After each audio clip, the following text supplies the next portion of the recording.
Klockan är 9, kammarens sammanträde har inletts. Vi börjar med EU-politisk debatt. Debattregler. Statsrådet inleder debatten med att redogöra för regeringens prioriteringar i EU-arbetet. Detta anförande får ta högst 15 minuter. Ledamot från det största oppositionspartiet har rätt till ett anförande på 7 minuter.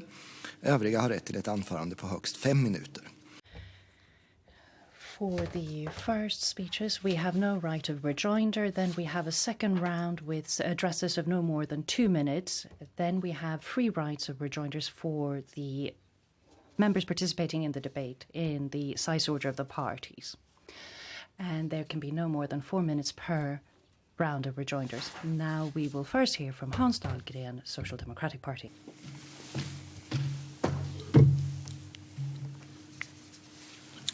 Herr talman.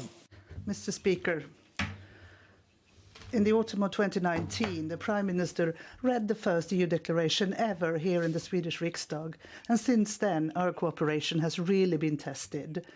Sweden, the EU and the world are struggling against the pandemic that spreads death, illness and unemployment. But one thing is for sure, major threats like pandemics, climate crisis or terrorism cannot be solved single-handedly by one country alone. It takes cooperation, it takes systematics and it takes solidarity. Today I would like to speak more in detail about 3 areas that are of decisive importance for the EU and for Sweden. First, the path out of the pandemic, then the respect for EU's basic values, and to conclude how we in the EU can stand up better for our common interests. Mr. Speaker, let me first remind you why the European Union is so important to us, the reason why we spend time and energy on this work and this cooperation, which today may be more important than ever before, and that is because the EU gives Sweden strength, a strength that is far greater than our own. And the most important thing is that together we can ensure peace on our continent. We have established and we continue to establish strong links between us, so strong that a war between our countries is now completely unthinkable. We have the strength of cooperation in the climate transition and in the struggle for our democratic values. We get the advantages of being able to trade without obstacles on the entire European market. Yes, on each individual issue, Sweden is strengthened through this cooperation. The EU cooperation is valuable in itself, but it's also important for the peace, security and development of the entire world. And Sweden can use this great opportunity to influence that we are given by our membership. The point of departure for Sweden should be that we should fully cooperate in EU cooperation, which should be active in the shaping of all its part in a way that safeguards Swedish interests.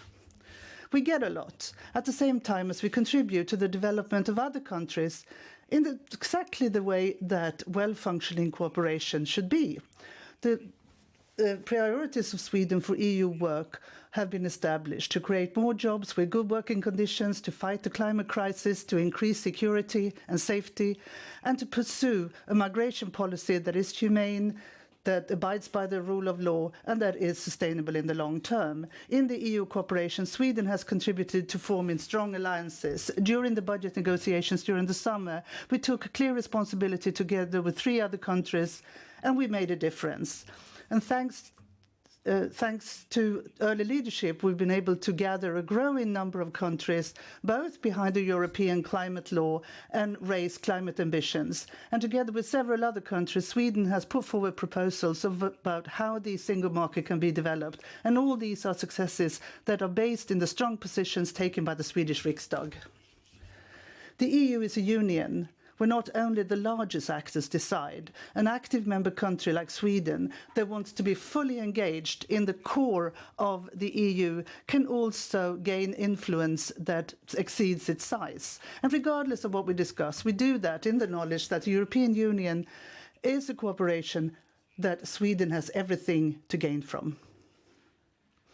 Mr. Speaker, the world finds itself in the midst of a pandemic. In country after country, the number of infected people are back at the same levels as last spring. People die, more people fall ill, and many more lose their source of income. When the coronavirus started spreading in Europe during the spring, several countries acted contrary to the principles of cooperation. Countries closed down their borders without warning, and they kept medical equipment to themselves. And we couldn't trust the free movement when it really came to the crunch. Since then, cooperation has improved. The EU countries has decided on a gigantic recovery package, and common stores for protective equipment are being built, one of them here in Sweden. And the most important thing of all, together we've managed to produce a vaccine for all the EU countries, and the first vaccinations could be carried out already after Christmas. So the focus now is to reduce the infection rate and to protect life, health and jobs.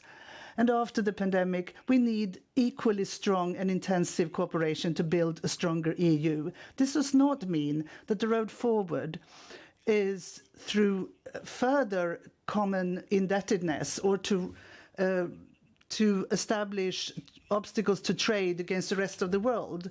But we cannot continue as if nothing had happened. The recovery must strengthen our preparedness in the face of coming crises of different kinds. So we need more cooperation. We need this to ensure our access to products that are necessary for our preparedness, both against pandemics and in other strategic contexts. Through a well-functioning EU, the crisis management of both Sweden and the entire Union can be improved. And we are going to do this as a part of our way to strengthen our resilience here in Europe in areas that are vital to our safety and security. But to try to safeguard strategic autonomy in certain areas must be done without EU turning inward towards itself. Our open economy serves us well, and we need to strengthen competitive power, to improve digitalization, and make sure that the EU has absolutely world-class universities. And to make this possible, we need the highest possible ambitions for industry, research and education. At the same time, we need to reduce the gaps within countries and between countries in the European Union. We need a more equal Europe, a strong Europe, with a fully developed single market that is combined with good working conditions and a high standard of living. And that's how we can build a strong EU that is prepared for the future.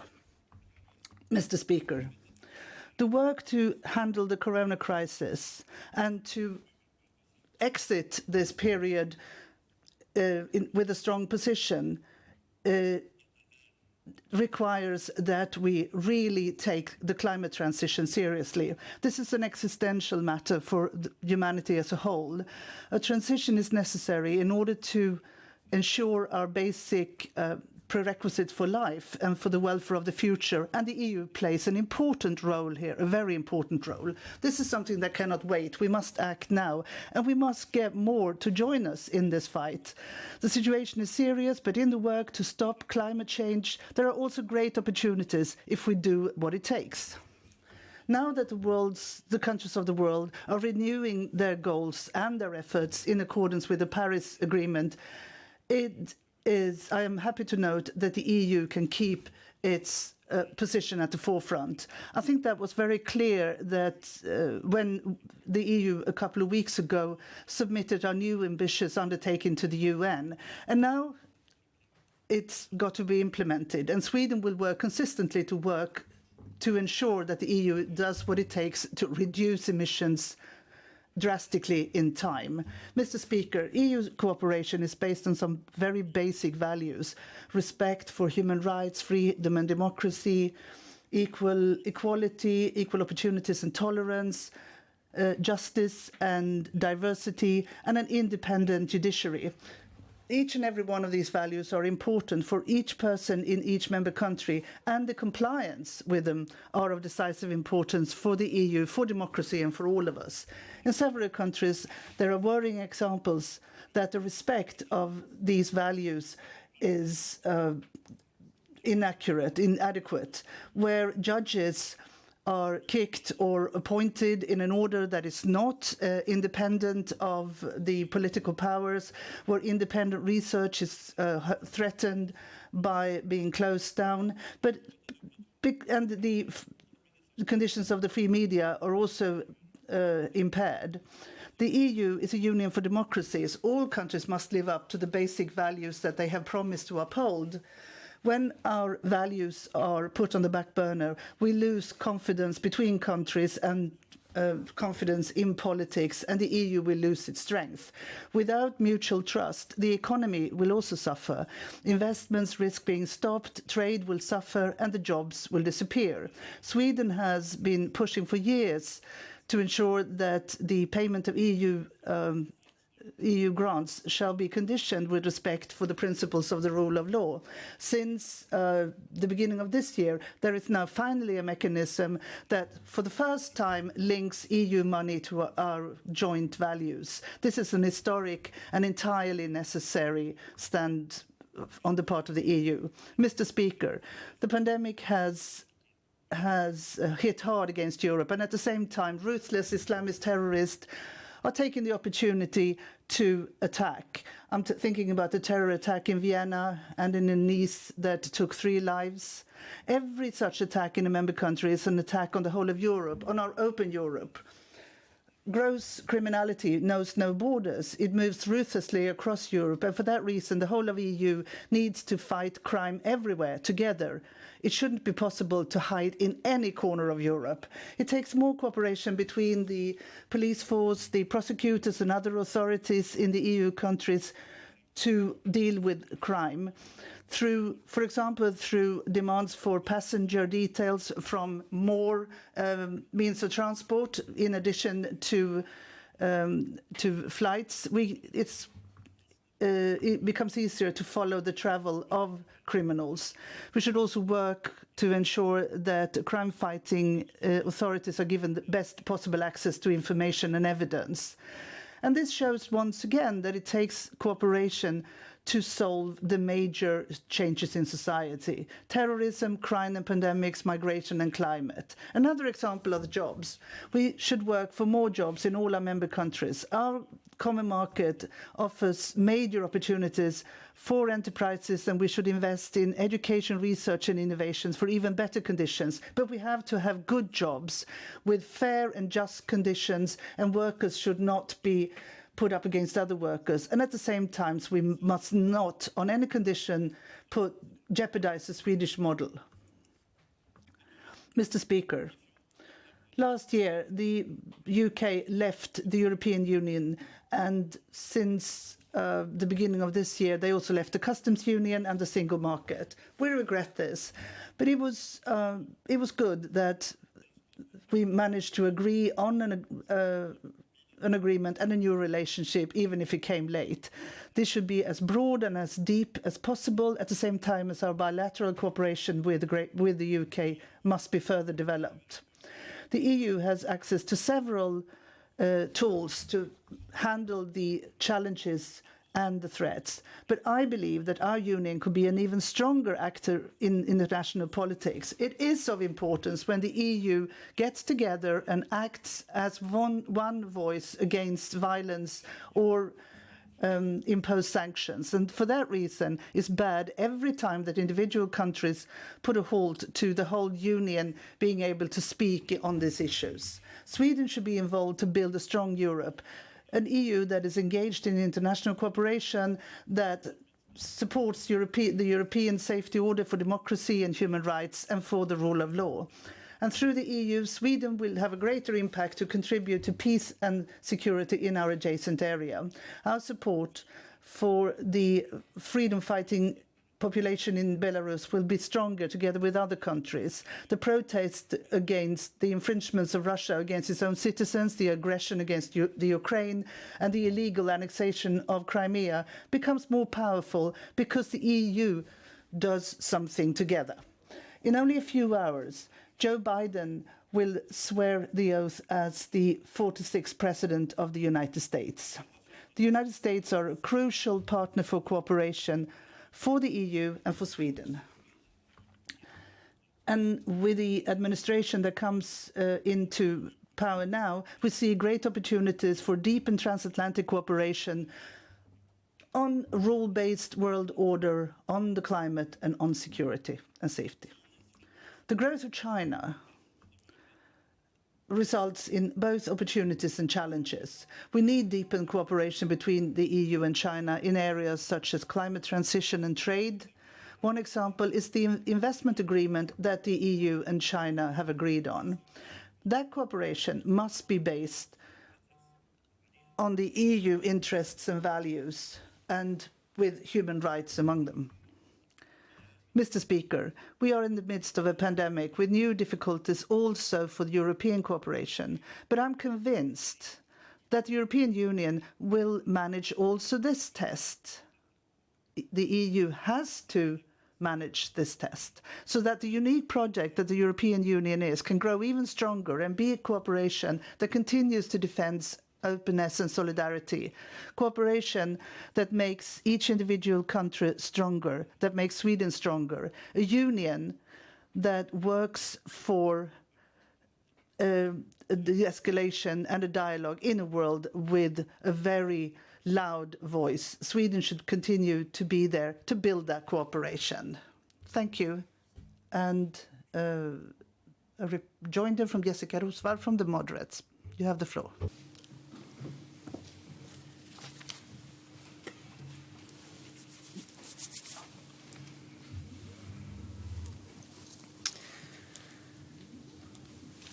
Herr talman! Mr. Speaker, Europe, the world, and Sweden are in the midst of a serious crisis. There are urgent problems that we need to address here and now, and many things that we need to tackle together. One task that cannot wait is the joint effort on opening up our countries. There, the vaccine has a crucial role to play, but to achieve the wanted results, we need to have a common certificate of vaccination, not 27 different systems, one. We are pushing to make this a reality. Tomorrow, at the meeting of the European Council, that has to be an issue of priority for Sweden as well, but also during crises that reshape our society, which the corona crisis is. We need to be able to look to the future. Sweden cannot afford to stand on the sidelines as new issues emerge and need to be responded. This is particularly true for the European cooperation because big changes are underway for our joint defences, security effort, climate and the migration. Sweden has an important role to play in the development of Europe, demonstrated by previous governments. But that requires three things: a realization as to what can be done, an ability to make priorities, and strength to act. For Sweden to have an impact, we need a clear Swedish agenda. We cannot control development, but we can influence it. We can put our foot down and choose our path. A rule of thumb also for social democratic governments ought to be to only have summits when you want something to become common European policies.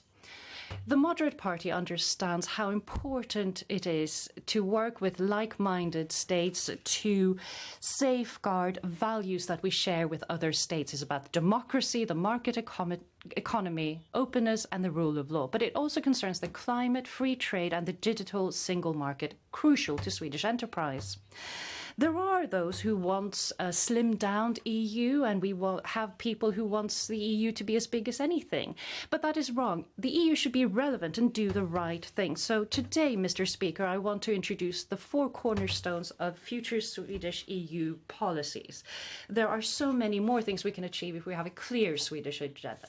First of all, job, free trade and competitive edge. If the EU is to become a world leader, we need to jumpstart our economy.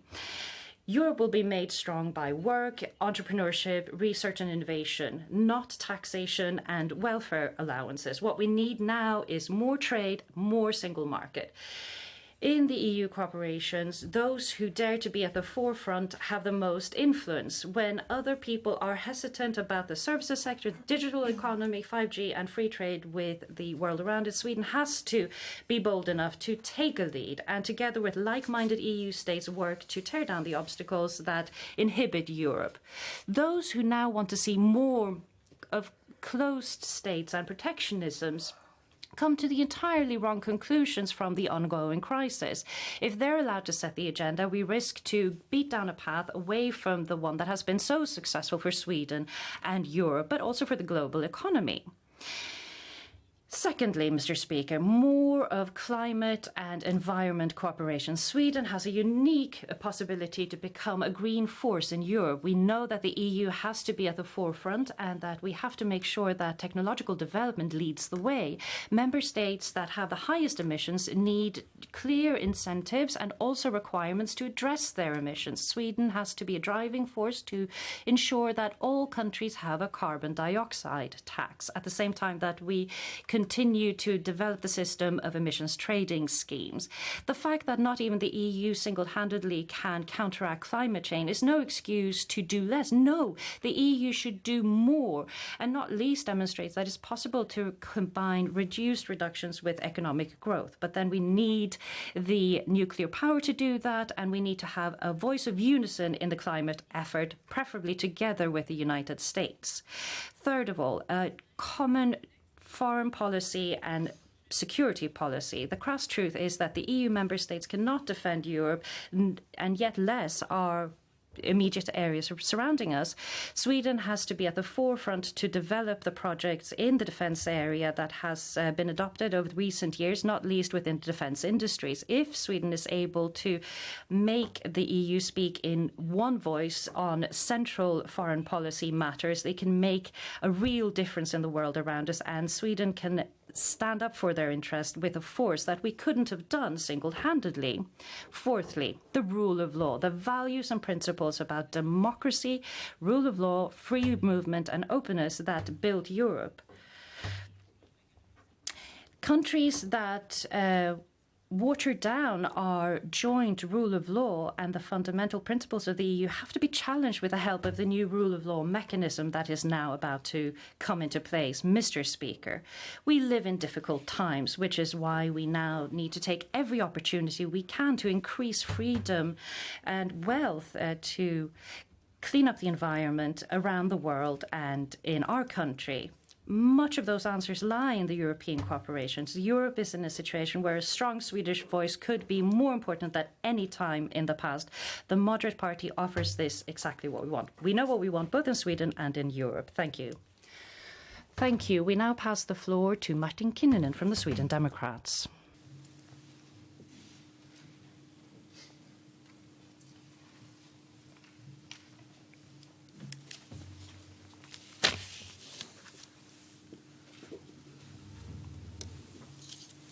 Herr talman.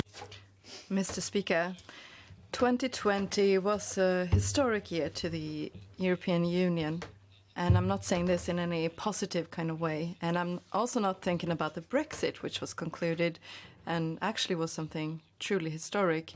I'm actually talking about something else, because 2020 was the year when the EU was transformed into a debt union through the agreement of the Recovery Fund. Thousands of billions will now be borrowed, and these funds will not be repaid until a little more than 35 years. So that's probably quite a while after our political careers have been finished. The total cost for Sweden will be approximately 150 billion krona, and together with the increased Swedish ordinary membership fee, that's entails increased costs of about 11 billion krona per year. And what usually is quite an acceptable space for reform in a state budget that we parliamentarians debate every autumn, that kind of space we will now, apart from above the addition to the money that we paid last year, we have to abstain from. This is enabled by a sort of a constitutional coup. According to the charters, the finance and tax policy are national competences, and the EU is not allowed to be indebted, but clear steps are now taken to dismantle this.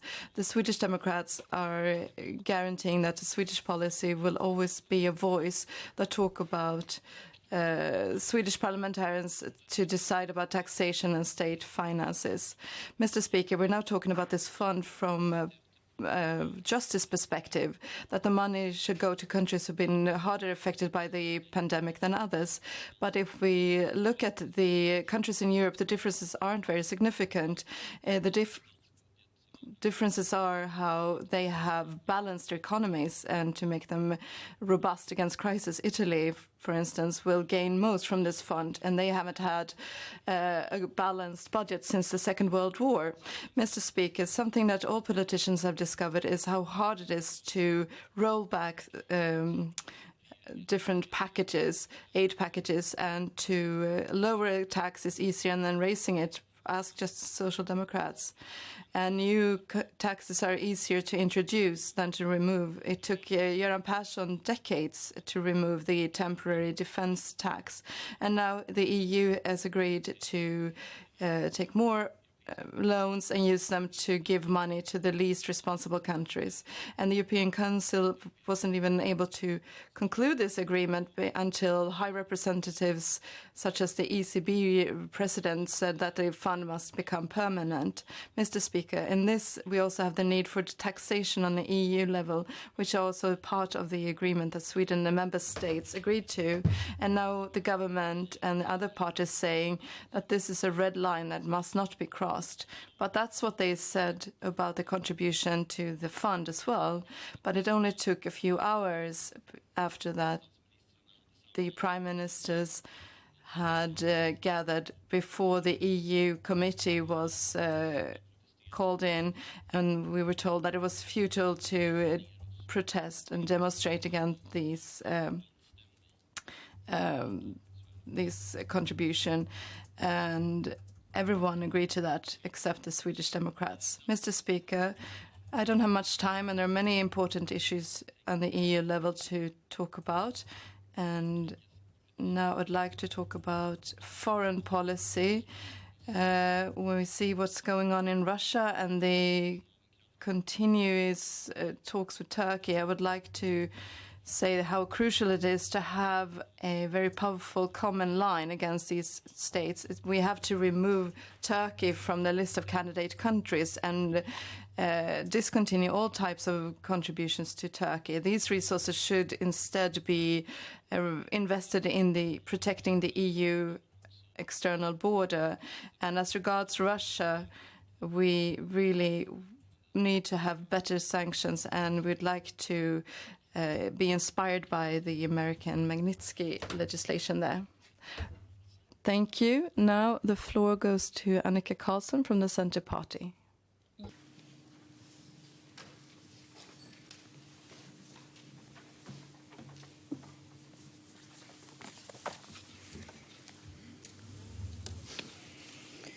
Herr talman!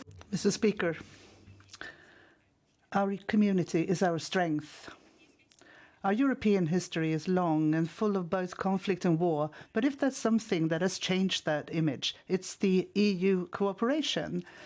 When we have managed to put conflict, distrust and walls behind us, then our history has instead been about how we can reach major progress and success together. With joint forces, we've been able to make our continent improve again after 2 world wars. We have created the world's largest single market that links together 500 million people and approximately 30 million businesses. And together we've managed to link together enterprises, research and innovation, and we created a totality that grows even stronger. If we are going to take on the enormous challenge we are now facing with the pandemic that hits rock hard against Europe's countries, people and businesses, then we have to take this with us, that our community is our strength. It's through continued trading with each other that we are now strengthening our companies and we safeguard the jobs. When we go together as one force, we can move forward faster in the work to find new vaccines. The EU has already ensured Sweden's place in the queue now that the vaccine is ready to be used. My mother has already been given her first inoculation and looks forward to being able to meet and hug children, grandchildren and great-grandchildren again. The progress of the coronavirus is an important food for thought. A closed Europe will never be a strong Europe. High walls between our countries will stop development, not challenges emissions or infection. What's built our continent and made it stronger throughout history is trade, cooperation and openness. It's taken us forward. If we are going to manage again to take Europe forward through the crisis, then we have to take new steps towards more free trade, openness and dialogue, to make our single market even stronger and reduce bureaucracy for our companies, and have the courage to continue to invest in research and innovation. That will make Europe stronger and inspire others to follow. It's also together that we can best meet the climate challenges. The EU can be a leading force to halt global warming, to clean our seas and waterways from plastics and pollution. And the green voice of the Centre Party makes a difference. We've been a driving force in the work to get a majority to go with us in the European Parliament to raising the EU climate ambitions. We have raised the target for emission reductions from today's 40%, past the Commission target of 55% up to 60%. This is a victory for the green liberal force of Europe, but even more important is a victory for the climate. It can give the European Union an even clearer leadership role in global climate work, which hopefully will gain new force from a more pragmatic and cooperative voice in the White House and the US that will once again be a part of the Paris Accord. It's also important to continue the struggle against antibiotic resistance.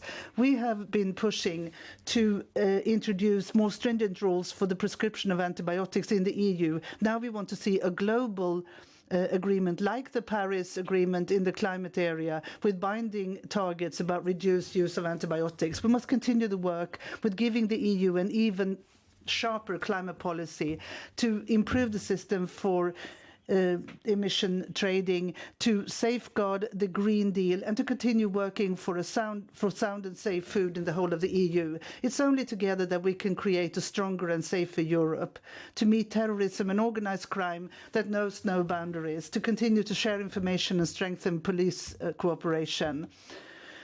Europe's history has shown clearly how successful we are when we cooperate, and the Centre Party will continue to be a force for a green, democratic and libertarian Europe. Because what gave us that's what gave us such strong support in the previous EU election. We need a Europe that stands up for all people's equal freedom and rights, that safeguards openness and equal opportunities. And we will continue to be a counterforce against xenophobia and populism, against leaders and forces in the EU that thinks it's possible to remove parts of people's freedom and democracy without destroying its entirety. Mr. Speaker, in times of worry and crisis, and unrest and crisis, we will be an evident voice for everything that has made EU strong historically. Free enterprise, trade, the ability to link people closer together to each other, and the strength of the liberal democracy, which is also the basis for the future of the EU. Thank you. The floor goes to the Left Party, to Ilona Satmer-Waldau.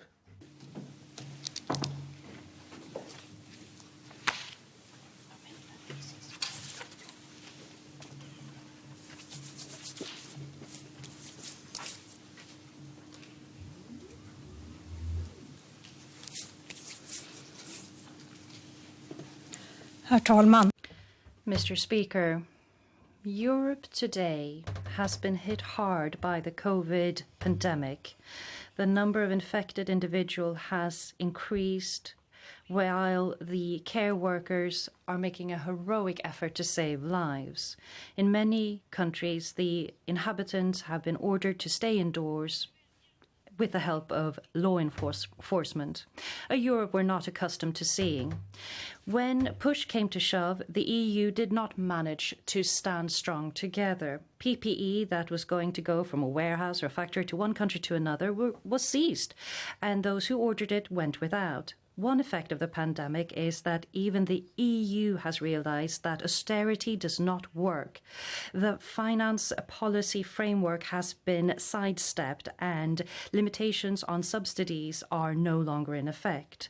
But for years, the EU has developed policies for spending cuts and austerity, which has weakened our resilience against crisis. We need to have stronger public healthcare systems throughout Europe. In Sweden, we need crucial investment in our elderly care services. Skilled workers should have good abilities to perform their jobs well.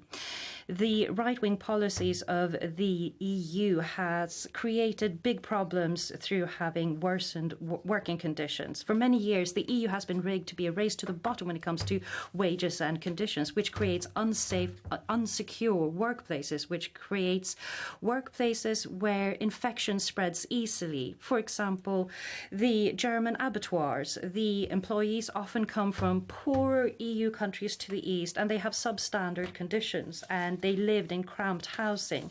This leads to consequences. Just in one single abattoir, 1,300 people were infected last spring. As a consequence of the pandemic, Germany has now changed its law, but a pandemic should not be required for European workers to have better wages and living conditions. We need to create a working life where everybody has the financial strength to stay at home if you fall ill. It's about having strong trade unions so that important PPE is there when you need it. It's about having a living wage so you don't have to live in cramped housing. It's also about having permanent employment and security. The wage earners themselves know best what the challenges are in their industries. No politician in Stockholm or in Brussels understands this quite as well. So we need to have trade unions and employers agree that Swedish salaries should not be set by bureaucrats in Brussels. We should resolve the issues of low wages in the EU countries without posing a threat to our Swedish model.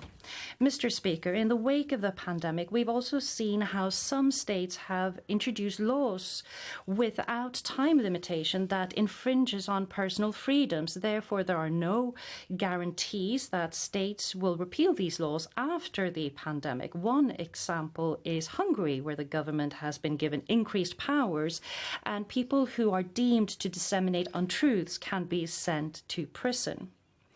Countries that do not live up to the principles of the rule of law have made advances during the pandemic. Starting from this year, those who are in breach of the rule of law principles can lose their EU subsidy. But Hungary and Poland have at every turn managed to push through change and managed to stall this adoption. In Parliament, they have friends who vote against all the proposals. We need to ensure that EU funds do not fall into the pockets of leaders of governments that dismantle democracy. We need to end the stalling from these states, and we need guarantees to protect fundamental human rights. Mr. Speaker, the situation for the Kurdish people in Turkey becomes increasingly untenable. At the same time that the EU continues to put billions into the country to keep refugees away from Europe and continue to pay out pre-accession support, something that legitimizes the oppressing policies of Turkey. The test drilling outside the coast of Cyprus clearly demonstrate that Turkey does not respect the EU and that the EU has its hands tied when it comes to Turkey because of the migration agreement. It's time for the EU to have a weapons embargo against Turkey. The Swedish government has to continue to be a driving force in this issue and to stop all financial aid to Turkey. They have to take responsibility and not buy their way out of it. Thank you. The floor is passed to Desiree Petrus from the Christian Democrats.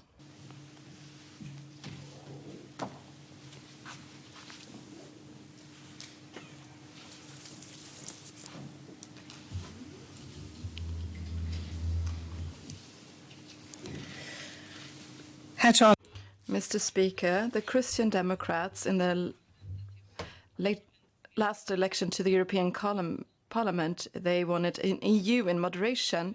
Some issues definitely need cooperation, which are cross-border, but others are best managed on the national level. And I would like to talk about this perspective more in my speech. The corona pandemic has hit Europe hard, as regards health and economy. In the short-term perspective, we have to have more coordination and focus on vaccination. We also need to focus on Europe's financial recovery and reinforce the crisis management capability of the Union. But this crisis cannot be an excuse to just move the EU's mandates outside of the framework of the treaty. We have always been a pro-European party. We know that we need to cooperate about internal market, climate and environment, migration, fighting cross-border crime, counteract terrorism, and to work for social development in all member states. But you can show solidarity with affected people and economies without regulating salaries, demanding a quotation for the parental insurance and unemployment benefits at an EU level, proposals that are now coming on a broad front from the so-called social pillar. We warned the government and Prime Minister Stefan Löfven in 2017 when he invited the EU state and heads of state to accept the social pillar. We saw the risks with the new directives that would override national competences. Today, the government really should be self-critical because we can now see that we have to fight to make sure that the EU will not make a legislation proposal as regards minimum salaries and to be introduced, which would be a risk to our entire model for the labour market. Mr. Speaker, the government doesn't have the capability to fight for Swedish values. Even the social democratic ally largest union, LO, are criticizing the government for not doing enough to stop the EU Commission's proposed directive about minimum salaries. Many unions in Sweden, the Swedish business and the Swedish municipalities and regions, as well as the employment agency, wrote an open letter to the government and saying that they have been acting too cautious and passive. Mr. Speaker, at the end of December, the EU member states managed to agree on the long-term budget, recovery package, and a deal with Great Britain. It was important to get this in place before the new year. But if you analyze the EU long-term budget and the Corona package, EU has now struck a new road. The recovery package consists of enormous loan and aid package, and therefore they will now try to get in new taxes and fees. And the Finance Committee of the Riksdagen has been clear and said that they don't want to see any EU-level taxes. And the government also has to be very clear on this point in their EU contacts. But here we can see that the government is very passive. Mr. Speaker, it's very important that these funds that will now be paid out as loans and aids to other EU countries, that they are controlled in a good way. And if the EU cooperation will be able to stay together, it's important that all member states adhere to the principles of the state of law. Unfortunately, the government has been very passive in the EU cooperation, and the government is reacting too late and in not a clear enough way as about the important values for Sweden. And here the government must change the strategy and be more proactive and active for the best of Sweden. Thank you. Thank you. And now I give the floor to Tina Acketoft from the Liberal Party.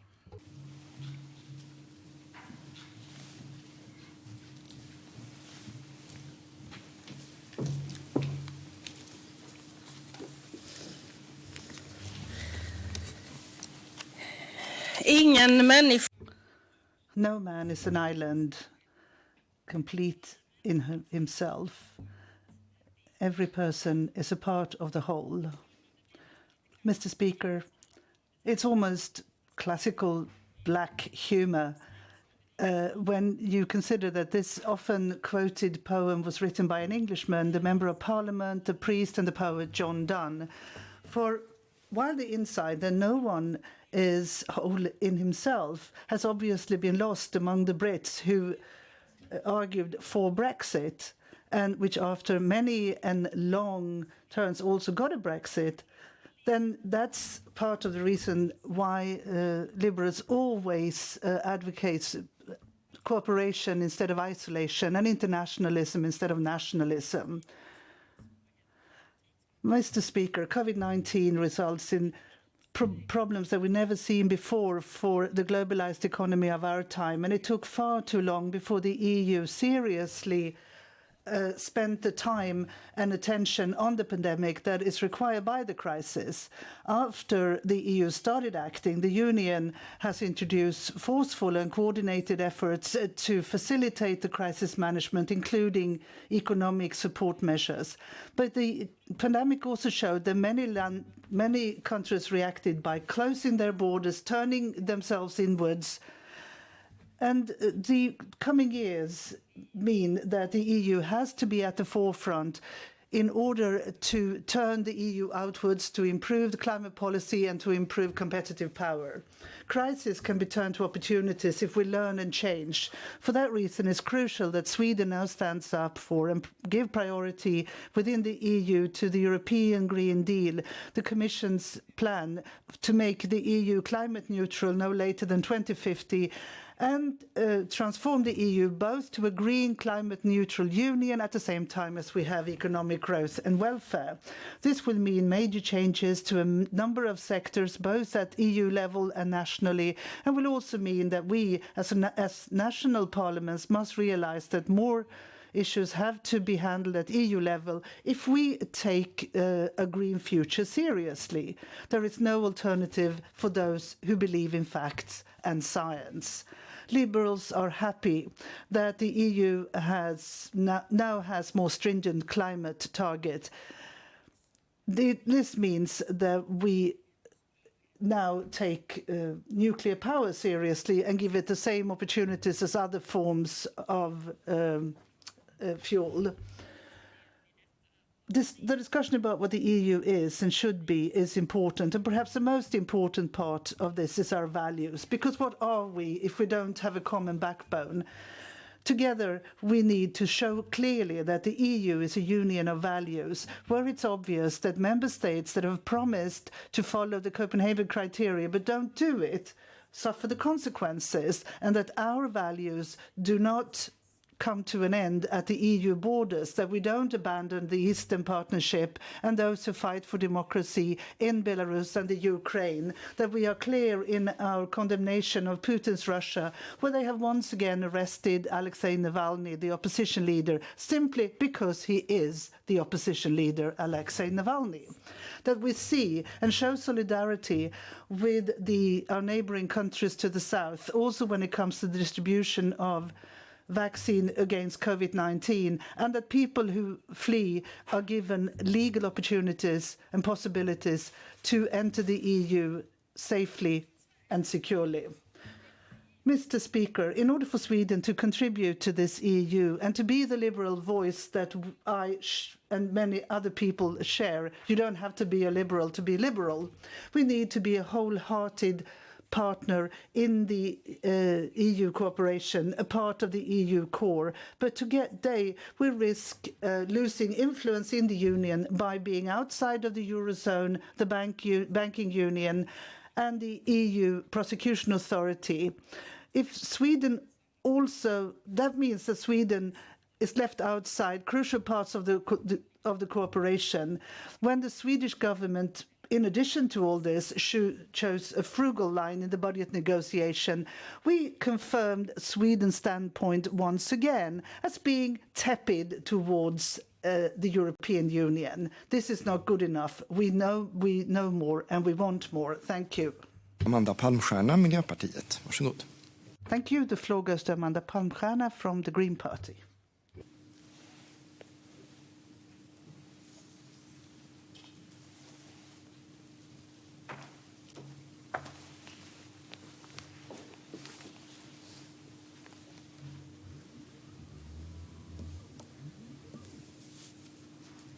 Herr talman. Mr. Speaker, 2 weeks ago, the capital was stormed. there was a state of emergency in Washington. What has been happening in the United States lately seems like it comes from a drama show on Netflix or HBO, but this is now reality being described in the media.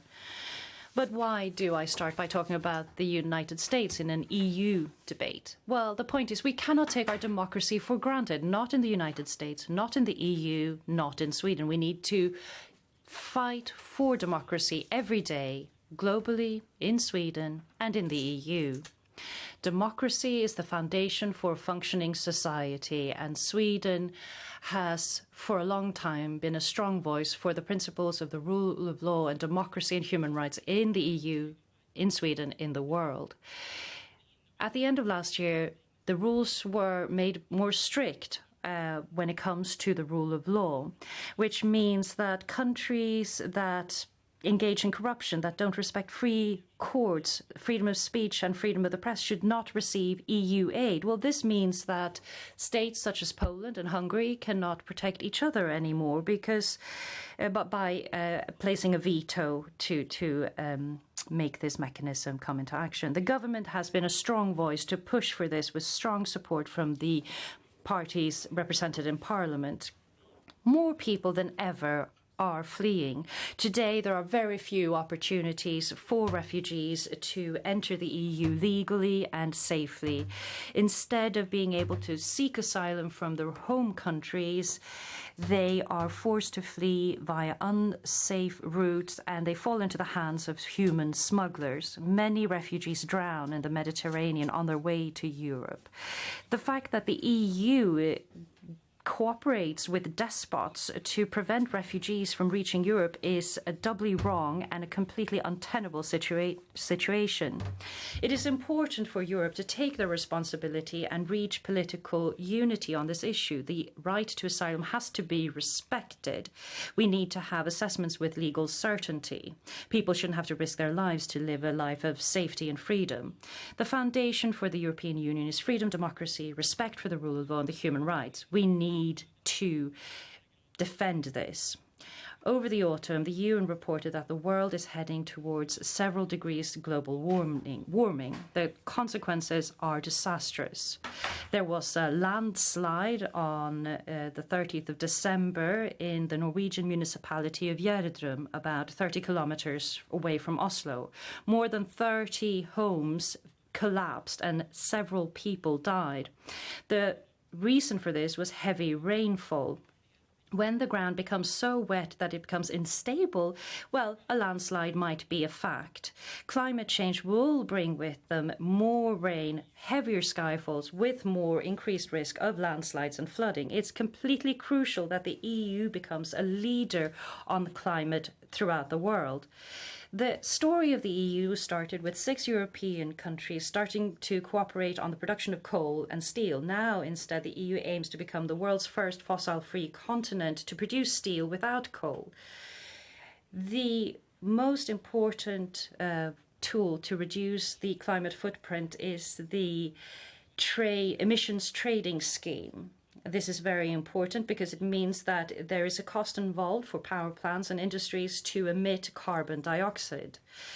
Under the leadership of Isabella Lövin, Sweden launched something that came to be known as the Swedish proposal. This reform means that surpluses of emission allowances, these are cancelled instead of piling up, which means that the prices of emissions allowances has skyrocketed, and now we can see the results. The fossil fuels become increasingly unprofitable, and now coal is dramatically dropping around Europe.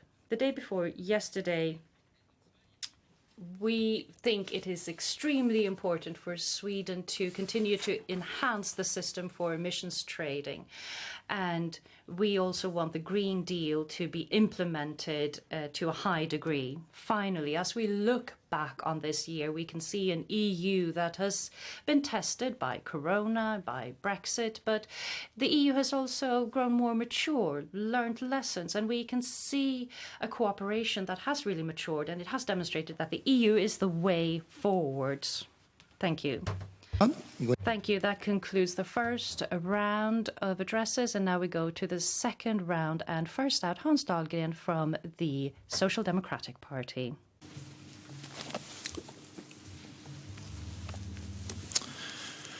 Herr talman, Mr. Speaker, the speeches that we've just heard show, I think, that we have strong unity about major parts of Swedish EU policy. I welcome that, and as the Minister for the EU, I'd like to thank you all for good cooperation, not least in the EU committee.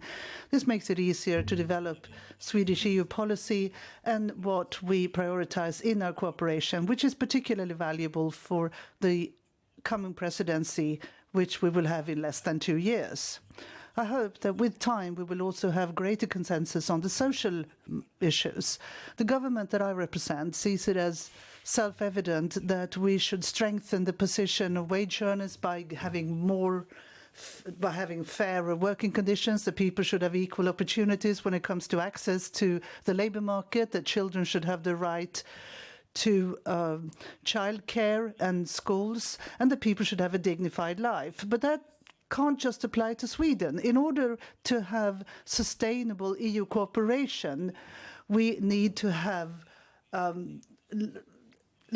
fewer differences in Europe, not bigger gaps. If more people can live off their wages and more people share the responsibility for homes and families, that would make the EU better. But to want better conditions for Sweden and for the EU, it doesn't necessarily mean that this has to be decided by Brussels through EU-wide legislation.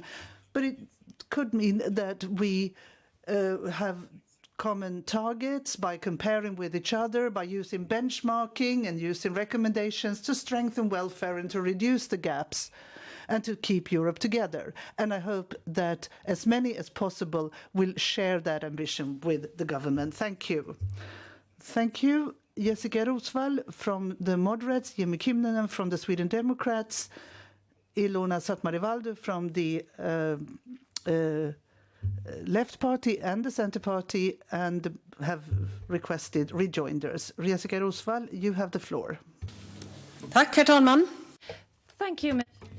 Thank you, Mr. Speaker. The vaccine is a light in the darkness. But if we are going to manage the first mass vaccination in the history of the EU, we need strong leadership, both in Sweden and the EU. And it's not enough that people are inoculated. We also need a common vaccination certificate so that we can open up our continent as rapidly and as safely as possible. That is important. Now Sweden has to join the forces that push for such a vaccination certificate. Others can't do the job for us. So I'd like to ask the EU minister, will Sweden on Thursday give priority to the issue of developing a common vaccination certificate? And if you answer yes, when do you think that we will have such a certificate? Mr. Dahlgren, you have the floor. Thank you. Thank you for the issue, for the question. I can tell you that as late as possible, we have notification from the Commission that dealt with a number of issues concerning vaccination in Europe, and one of the questions was that of a vaccination certificate, where we said we need a joint EU effort that would ensure that we get a good and reliable way of certifying that people have actually been inoculated. We are all in favour of that recommendation, and we hope that we will develop criteria for a common vaccination certificate in Europe as quickly as possible, but I can't tell you exactly when. Thank you, Ms. Rosvall.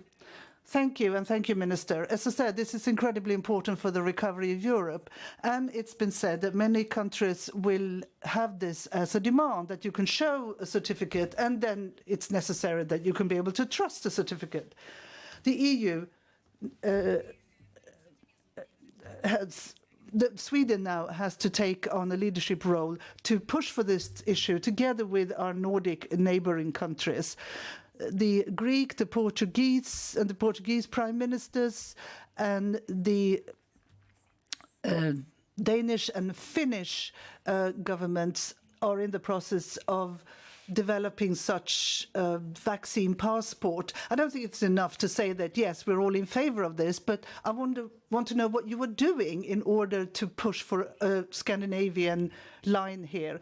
Yes, I can tell you what the government is doing. We are participating in the European cooperation to develop such a certificate. We have a Swedish representative in the Commission's committee. We are probably one of the countries that has the greatest experience of vaccine work, and I think we can contribute a great deal to this work in the future. However, this is not entirely uncomplicated, because no one knows for sure whether the fact that you've been vaccinated, are you then free from infecting others? So this is what we need to find out, but that doesn't stop us from working on the vaccination certificate as rapidly as possible. Thank you. That brings us to the end of that round of rejoinders and replies, and the floor now goes to Martin Kinnunen.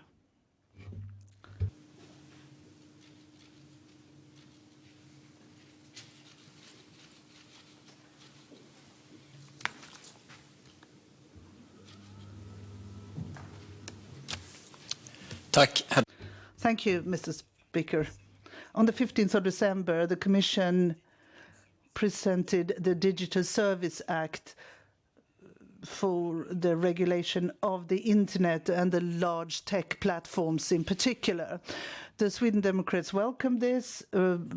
Such rules can contribute to creating common rules and a common playing field. We want to see the focus on the content. Illegal content should decide what's allowed or not.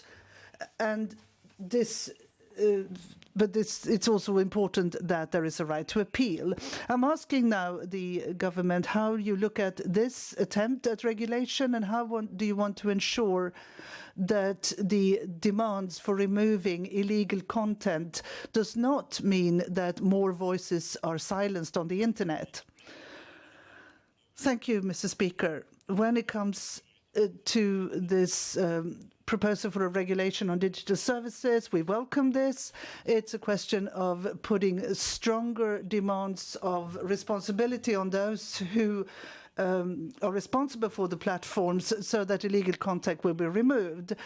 Like the Commission, we believe that the platform companies should take greater responsibility to remove illegal content, and the Council is now negotiating about this. Thank you, Minister. Well, the reply from the Minister is something that we can agree with. This is what we see as basic information infrastructure, with which means that if you are excluded from an opinion platform, you may have problems when it comes to operating a business, because these tech platforms nowadays, they operate things like libraries and others, and they can stop the competition. What is a bit concerning, I think, when I read the document that the government has developed before, where they have said what I interpret as them saying that they welcome that the platforms will remove material, that they should move ahead or move beforehand. And I see that as a threat also to legitimate voices on the internet. The Minister. Thank you, Mr. Speaker. I don't see that as a problem, that these companies should act before the Authorities Act. We've had examples before of child pornography being removed, where the tech companies have moved independently before the authorities, and I think that's been absolutely correct. Thank you. That brings us to the end of that round of rejoinders and replies, and the floor now goes to the Centre Party, to Annika Karlsson. Mr. Minister, without order, that's the only word I can use to describe the actions around the social pillar in the summit, at the summit in 2017. And we now have proposal. The European Commission has put forward a strong proposal for a directive about minimum wages, and the Commission now refers to the social pillar. In the Riksdag, there is strong unity that we should not have legislation concerning the social pillar, but nothing has been done by the Swedish government to stop this proposal, unlike the Danish government. The parties on the Swedish labour market have requested that the government should use all means at their disposal. So I'm asking the minister, do we have to trust Denmark, or do you intend to do something properly and really act against this? Thank you, Mr. Speaker. I have no problems getting my act together, and I can tell you that as late as the day before yesterday, during the at the meeting for Common Affairs, I brought this up. But it's not true that this proposal for minimum wages resulted from the summit meeting in Gothenburg in 2017. It's been discussed for a long time in the Council, and there have been proposals from several member countries for many years. But there is nothing in the 20 principles, the so-called social pillars, that says that we are going to legislate at EU level about minimum wages. On the contrary, it states here that all wage formations should be according to national practice and with respect for the independence of the parties on the labour market. And when we do this, we're not doing this with passiveness, but we work as actively as we can. And primarily, it's because we want to stop the proposal for minimum wages, and secondly, to ensure that it's never implemented in Sweden. Mr. Speaker, well, that the government says one thing in Sweden and another thing in Brussels is what has made the parties react and publish an open letter just before Christmas. And we get reports from many different directions about how Sweden acts. If there are reports of feeble action on the part of the Swedish government, I get suspicious, because there was a great difference between the parties when it came to what route to take in 2017. So my question now is there a problem for you to have to go against the first thing that comes up when the Commission refers to the social pillar when they propose the directive? Or is it because the Commission has published this proposal now that you refrain from saying something which is expected by all the parties on the labour market? Well, thank you, Mr. Speaker. I don't know what reports you have access to, Annika Karlsson, that says that we speak with a different voice in Brussels than we do in Sweden. We don't go to Brussels an awful lot nowadays, but we have digital meetings. The meeting the day before yesterday was digital. We should have been in Brussels, but I would have said the same thing in Brussels as I said at the digital meeting, which all the other EU ministers could hear loud and clear. We are not going to have an order in the EU that means that we cannot decide wages in the normal Swedish manner, although we are members of the EU. Thank you, Mr. Speaker. Thank you. That brings us to the end of that round of rejoinders and replies, and the floor goes to Ilma Satmari Waldau from the Left Party. You have the floor.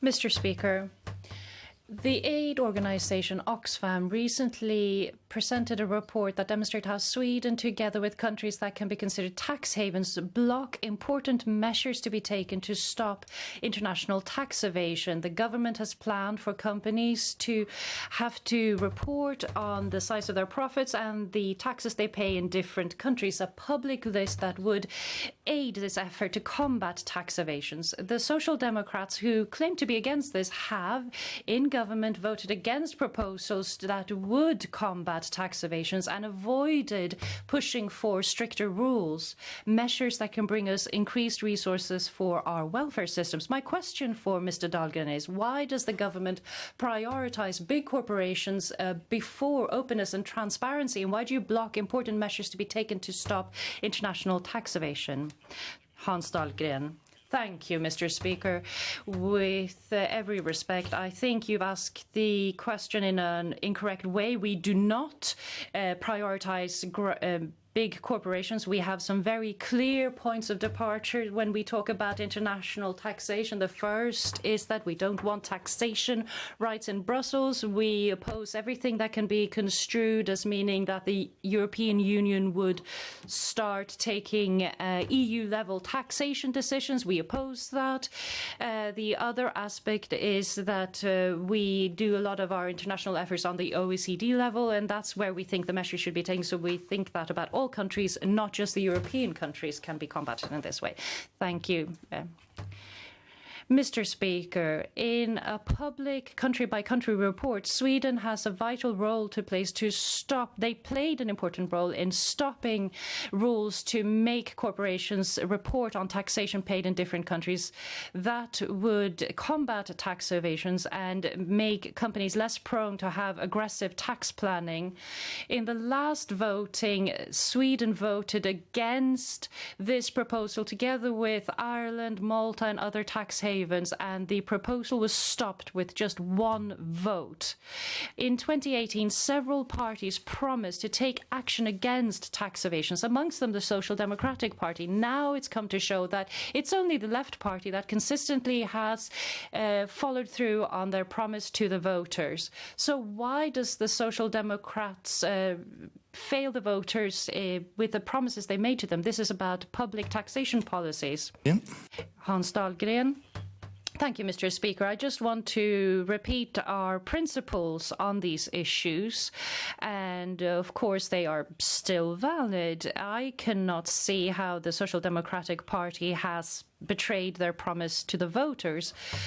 We never try to promote or make tax evasion easier. On the contrary, we can see how the joint financing of our welfare systems and all public activities in Sweden, of course, this is an evident point of departure for this task. And this is also true for what we do in the European Union. So I would strongly refute that we've betrayed our promise to the voters. Thank you, Mr. Speaker. Thank you. That concludes that exchange of rejoinders. Now we have a rejoinder from Desiree Petrus from the Christian Democratic Party.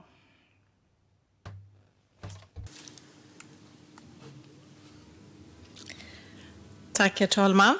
Thank you, Mr. Speaker. Yes, the Social Democrats say that the social pillar with the 20 items to it doesn't raise demands for directives or anything. Well, the only problem is that, for example, Portugal, that has the presidency, they've said that they really want to put their foot down, and the EU Commission is also pushing to turning several proposals into directives. And that is the problem here. And when even the LO organization in Sweden says that the government has been passive, that should at least lead to the government to stop and think about what else could be done. And now we have several proposals, quotas on the boards of directors to increase gender equality. We are pro-gender equality, but we have a government that have said no to this, and we've also seen more transparency on salaries, to have public reporting on salaries. That goes against our traditions as well. What is the position of the government and Mr. Dahlgren to this? Thank you, Mr. Dahlgren. Thank you, Mr. Speaker. Of course, we heed what the Confederacy of Trade Unions say. I spoke to them no later than yesterday on this topic, in fact. And what I can inform you is that part of the government's strategy to work with a minimum wage issue, which is, of course, a strategy we have. Of course, we try to remove this from the agenda. We have now been listened to, that there will be a legality review if this is binding, if there is a legal ground for this kind of directive. If that is the conclusion, then we need to have a directive that does not affect how we set wages in Sweden. And I think it is in the item 3, section 3 in the first article that countries who have collective agreements should not fall under the scope of the requirement to introduce legislation on minimum wages. And we need to have that exemption as legally strong as possible. And we will ensure this. Thank you. Thank you, Mr. Speaker. In the Committee on the Labour Market, we have spoken to Mr. Nordmark and pushed for this issue, and we've also brought onto the agenda that to try to stop this proposal by mobilising many member states to want to stop the proposal. That should be the first point of action, which Mr. Dahlgren does not say. And the other thing would be to wait the report on the legal points and then to minimise the damage this could cause. But now we have another proposal for a health union, and this does cause us to feel concerned that I know that Mr. Dahlgren has said that we have a domestic competency on healthcare issues, but we could have the same thing happen here to see directives in the healthcare area, and we have a pharmaceutical industry that has a very large turnover every year, that we need to safeguard this industry. So, Mr. Dahlgren, what are the risks that more of these initiatives will go towards the federalist way?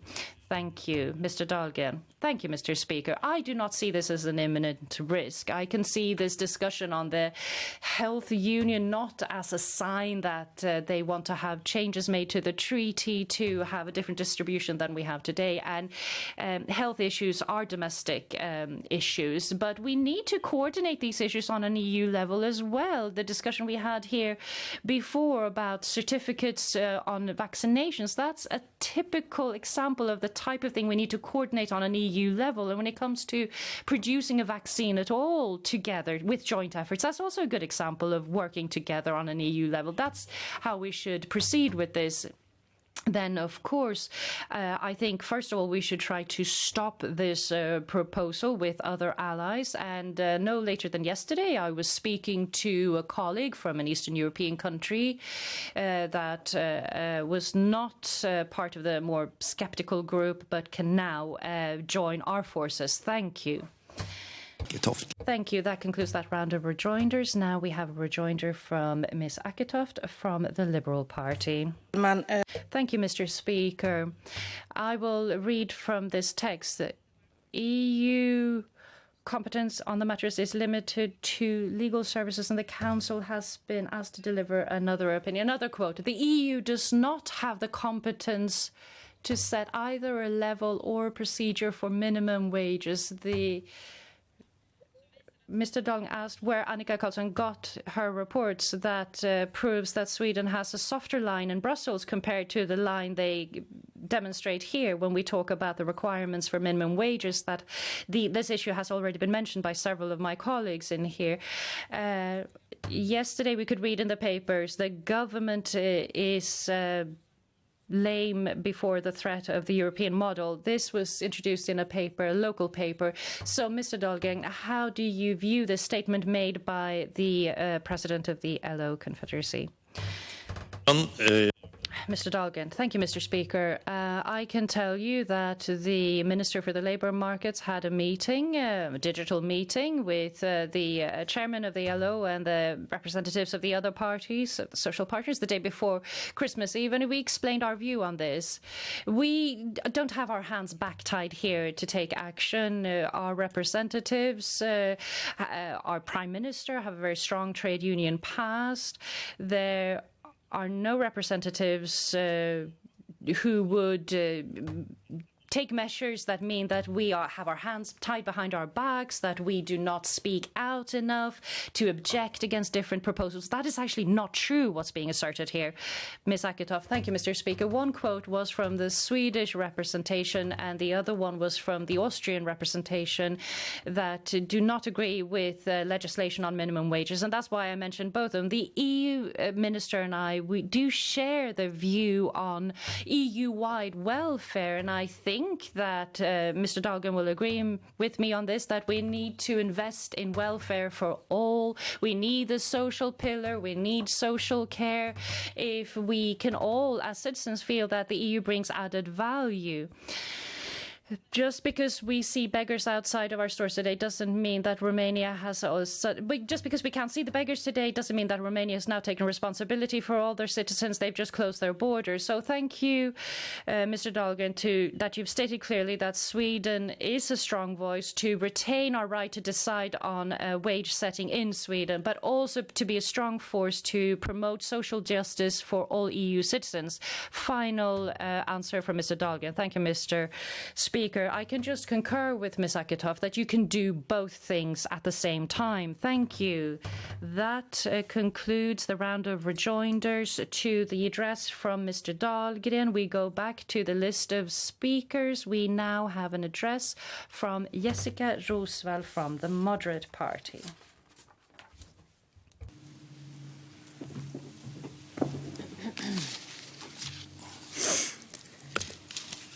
Herr talman, Mr. Speaker, in my opening address, I underscored how important it is for the Swedish government to make priorities that are in the Swedish interest. It might sound trivial, but unfortunately it is not. Yes, well, we have a government that manages to make priorities of issues that go against Swedish interests.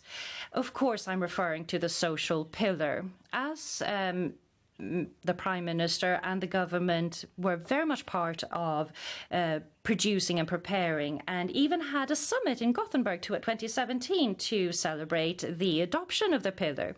Exactly what the Moderate Party warned you about happened. The EU is now motivating numerous proposals and initiatives with the principles of the social pillar. Instead of making priorities of reforms that could lead to future progress in the EU, Sweden now has to invest a lot of time and energy and political capital in trying to counteract and stop proposals that threaten the Swedish model. That could not have been what the government wanted to see. And now also we receive alerts that the Swedish government is running a defensive and weak line in negotiations on minimum wages, in contrary to what Parliament wants and in contrary with what the Social Democratic Party promised the Swedish people. Sweden deserves a better government, a government that has a clear idea about what to use the European cooperation for, a government that, based on that, does their best to place agendas on the items on the EU agenda, questions that Sweden wants to make reality. We have rejoinders to this address from Hans Dahlgren, Social Democratic Party, Jessica Roswell, Moderate Party, Martin Kinnunen, Sweden Democrat, Annika Karlsson, the Centre Party, Ilona Sasmarvelle, Left Party, Desiree Kedrius, the Christian Democratic Party, and Tina Aketov from the Liberal Party, and Amanda Patrias from the Environmental Party. Thank you, Mr. Speaker. I would like to maintain that it's important that the EU don't only talk about financial issues, but also social. And I'm not alone in this. The other day, I found a text that had been signed by the former Moderate Party leader and Prime Minister, that the EU must work to promote social justice and protection, gender equality, solidarity between generations, and protecting the child's rights. The EU shall do this. So my question to Jessica Roswell is, because her and her party friends, why are you now so against that the EU is committed into the social issues when it was so self-evident for Fredrik Reinfeldt before? Jessica Rosfeldt? Yes, thank you, Mr. Speaker. Well, the problem with the social pillar is what we warned you against.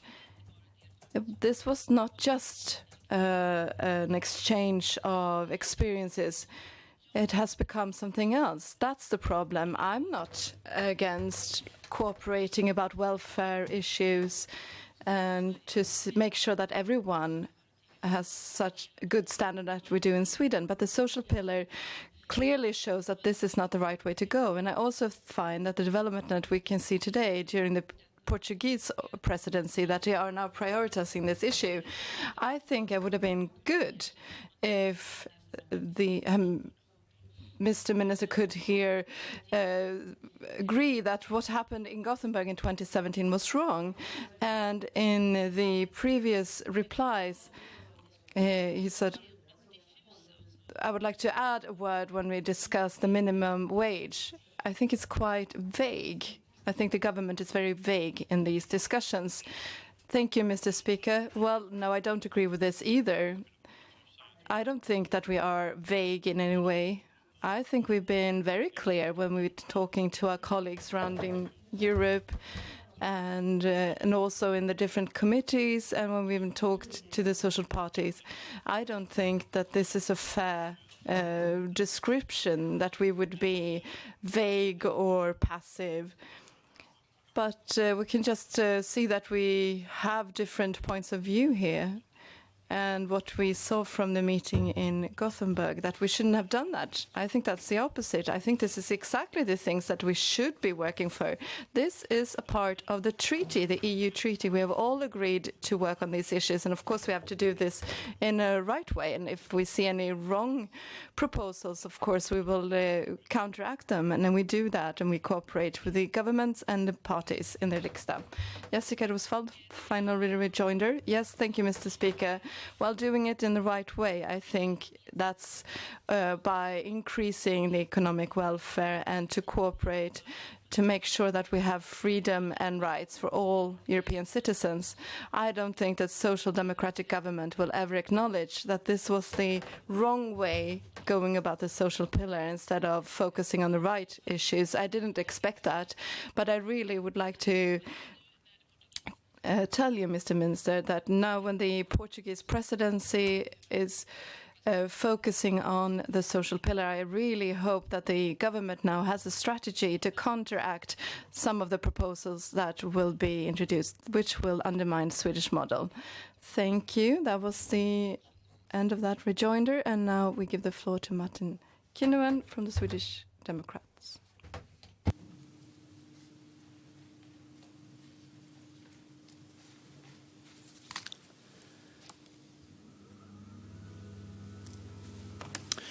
Tack, herr talman. Thank you, Mr. Speaker. We have great unity in the chamber when the perspective of the taxes in EU, and we welcome the clarity from the moderate party and the criticism against the Corona Fund. But there were only two parties who wanted to vote down the budget, this reform proposal and the taxes. So the question is, where is the line for the moderate party? Why weren't they able to say no to this? Thank you, Mr. Speaker. Thank you for the question. Well, the Moderate Party have already been very critical of many parts of the EU budget. That is about the fund and the size of the fund and the EU taxes. And we have talked about this the whole time, and we have had quite a broad majority for this. We are not very happy with the agreement that was made, but we were not prepared to abandon this agreement and then put the EU into a deep financial crisis. Thank you, Mr. Speaker. Yes, and thank you for your reply. Well, I think it's our job here in the chamber to make sure that we steer the EU cooperation along the right line. If we always think that the government has to be responsible for their part and we can't interfere, then I think this will create a strange situation. I think that Sweden would have been able to stop the writing on EU taxes. This was not something that were to be introduced. If we'd been very clear here from the beginning that we will not accept these writings, then I think that they might have been removed, and then we could have had something else added instead, and then we could have improved the Swedish line a bit. Thank you. That was a final rejoinder for Jessica Rosvald. Thank you, Mr. Speaker. I also think that we could have negotiated much better when it comes to the writings about the taxes. And I have been very clear with that. I don't think that government was very good at this. We didn't see any changes here going in the right direction. Our final decision in the EU committee was not in consideration of the government or in support of the government. It was just that we were not willing to be the only party to stand in the way for this agreement and to cause a deep financial crisis for the EU. Thank you. That was the final rejoinder. And now we have give the floor to the left party, Ilona. Satsmari Valda.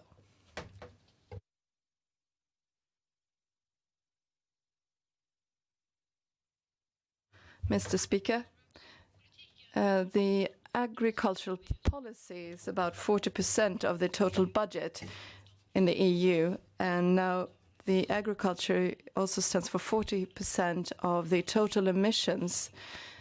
And the agricultural policy is not in line with the research that in order to make the agriculture sustainable, they will continue to use chemicals. We can also see that the member states cannot introduce stricter environmental laws and so on.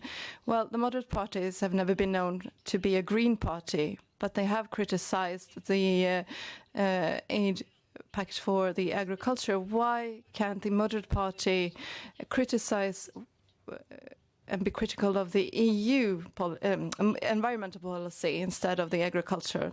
Thank you, Mr. Speaker. I don't agree that we're not a green party.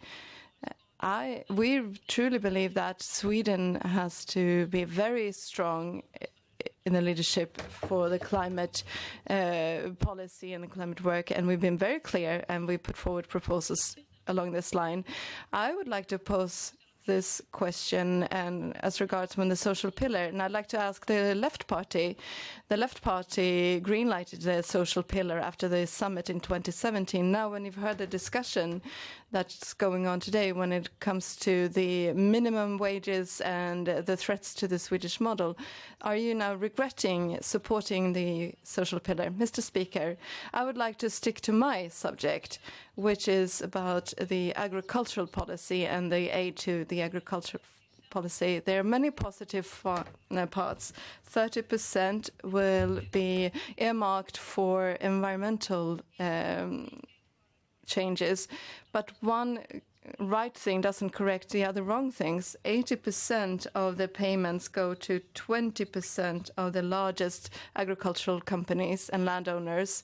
This agricultural aid undermines democracy and makes it possible for Poland and Hungary to be corrupt, where large parts of these funds actually go to ministers and other people who are great landowners. Moderate party is always for the principle of the state of law, but when it comes to the agricultural fund, the moderate party doesn't seem to care that much. Thank you, Mr. Speaker. Well, I regret that I didn't get an answer to my question, but when it comes to the agricultural policy, the CAP in the EU, we've been critical of this, to move funds and aids from one pillar to the other. Now we have to look forward to make sure that we update this cap as much as possible. I think we have many safeguarding mechanisms in place, and the European Parliament managed to agree on this because the heads of state and government actually made this policy worse before. But I hope that these new mechanisms will secure these. Well, this was the final rejoinder there, and now we give the floor to Amanda Palmstierna from the Green Party. Herr talman. Mr. Speaker.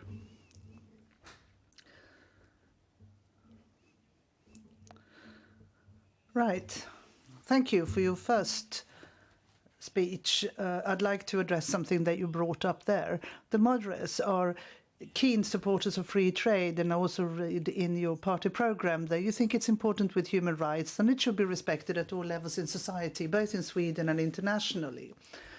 And we from the Green Party then believe that we look at both these issues at the same time. This year, the EU Commission will put forward a legislative proposal that the UN principles of human rights should become law. And when this has been dealt with in the Employment Committee, the moderates have said no. So I like to ask you why you don't want to see this as guideline legislation in the EU. Well, thank you, Mr. Speaker. I'm not in the Employment Committee, so I have to be a bit careful when I answer your question. Let me put it this way. Just as Amanda Palmstierna says, cooperation is very important to the moderates, and one of the reasons why is because we believe in free trade, free competition, and the EU community that creates jobs and welfare. We don't believe in closed societies and protectionism, and human rights are an important part of this. So I'd like to expand on this a little bit. I also said that the European Union should speak with one voice, and that we could have qualified majority on foreign policy issues and address those issues in that way. Thank you, Amanda Palmstierna. Thank you for the answer. The EU debate is a broad debate, so I have full respect for the fact that not everything can be addressed exactly. But let me put it to you that such legislation is very important.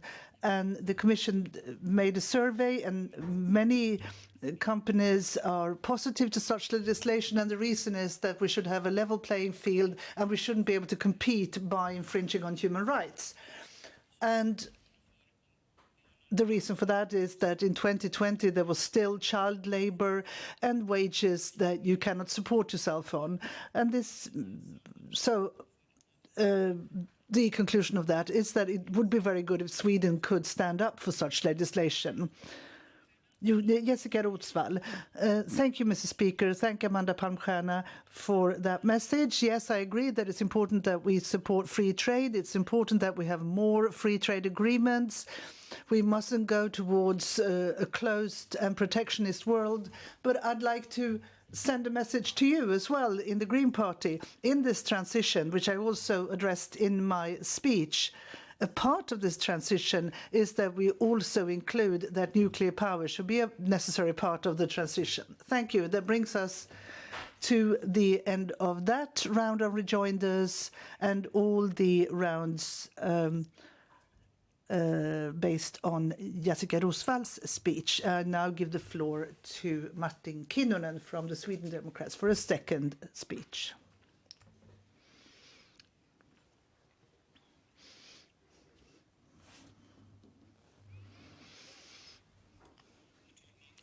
Mr. Speaker, the environment and climate issues will continue to be at the top of the European agenda during 2021. The promises within the framework of the Paris Agreement will be updated, and decisions will be taken on the Green Deal and perhaps the most current issue, the taxonomy. The EU has an important role to play when it comes to fighting environmental problems. The single market means that our countries are interwoven, and we Sweden Democrats also welcome regulation at EU level, but in their eagerness to control in detail, according to the principle one size fits all, many things go terribly wrong.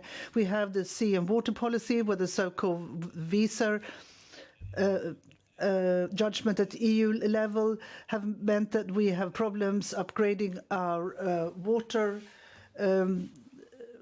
plants, and small impairment of water quality in one part can trump out something that is considered by other assessors to be preferable. We have the taxonomy, where we have pushed for change. Nationally, we have succeeded. The Riksdagen forced the government as the only country to vote no in the European Council.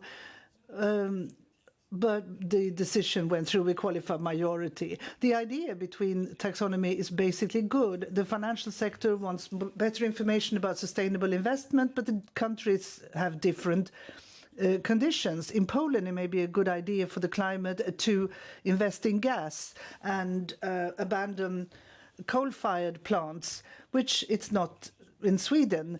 In certain countries, we shouldn't cut down more wood, but in Sweden, we have the possibility of doing that.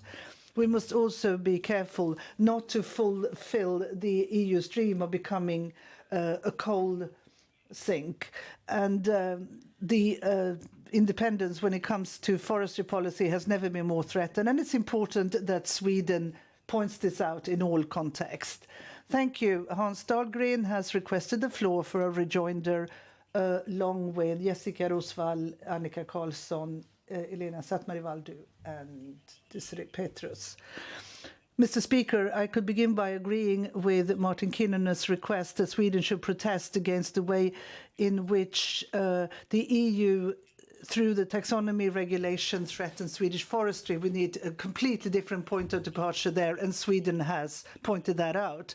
But I would also like to point out, to address something else. I think many will sigh with relief in a few hours when Joe Biden has been installed. But there is one party who would have liked to see Trump continue to rule in the White House for another 4 years. So I'd like to ask Martin Kinnunen if what Jimmy Åkesson said, that the Sweden Democrats share the view of EU cooperation that President Trump has said, that it would be worse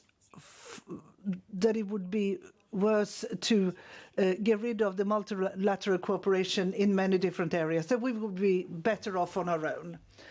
Thank you, Mr. Speaker, and thank you, Hans Dahlgren, for your question. The Sweden Democrats have always been clear that we support free trade.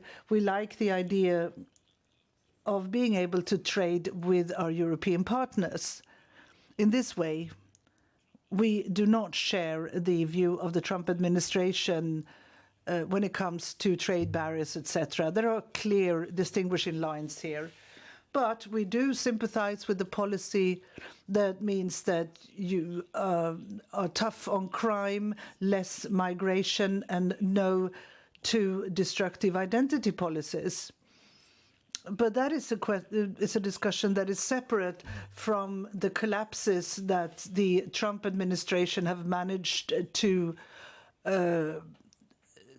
impose during the past 4 years. But we will continue to be against free migration, destructive identity politics, and more of our own politics. Thank you, Mr. Speaker, says Hans Dahlgren. I still wonder if this embracing of the policies of the Trump administration also applies to areas like international cooperation, multinational cooperation, and a belief that we should continue, that you will continue to support those policies. I think it's pretty amazing that the party colleagues of Martin Kinnunen still nominated Donald Trump to the Nobel Peace Prize and says that the administration has been successful from a foreign policy point of view. If you think if that includes President Trump's view of the European Union, please let me know. Martin Kinnunen. Well, thank you, Mr. Speaker. I suppose I understand that it's an exciting discussion to delve into the policies of the Trump administration, but we have our own policy. We believe that it's important to have positive trade relations within Europe and with the United States, but we are not positive to the trade barriers introduced by the Trump administration. We could also say that Trump made terrible mistakes when it comes to what happened after the election in the US. But the US have been successful in the peace negotiations in the Middle East, where there are better relations between Israel and many Middle Eastern countries today. But as a party, we have not been engaged in nominating President Trump to the Nobel Peace Prize. That's individual party members. That brings us to the end of that round on rejoinders, and the next speaker is Jessica Rosvall from the Moderates.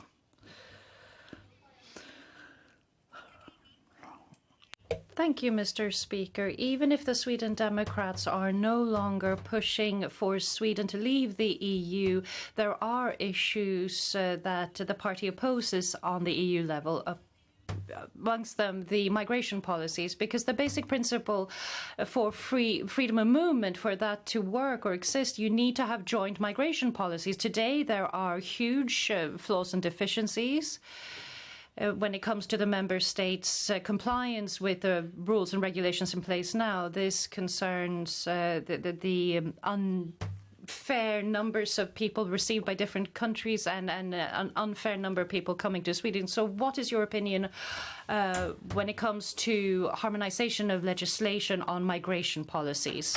Mr. Kinnunen. Thank you, Mr. Speaker. To start with, I welcome the change of course from the moderate party on the migration policies. We had a problem in Sweden for many years where the two biggest parties who have spoken in favor of mass immigration to Sweden, and that is no longer the case, and that's good. It's also good that you are clearer in your criticism of the joint proposals on migration policies. We think that it's important for the states to remain independent in this area, because that's the only way we can ensure that we have responsible migration policies for Sweden. But it is important to cooperate on the EU level. We need to secure Sweden's borders. We need to have an exchange of information between states so that all countries can perform better in this area. Thank you. Thank you, Ms. Roosevelt. Thank you, Mr. Speaker. Thank you, Mr. Kinnunen.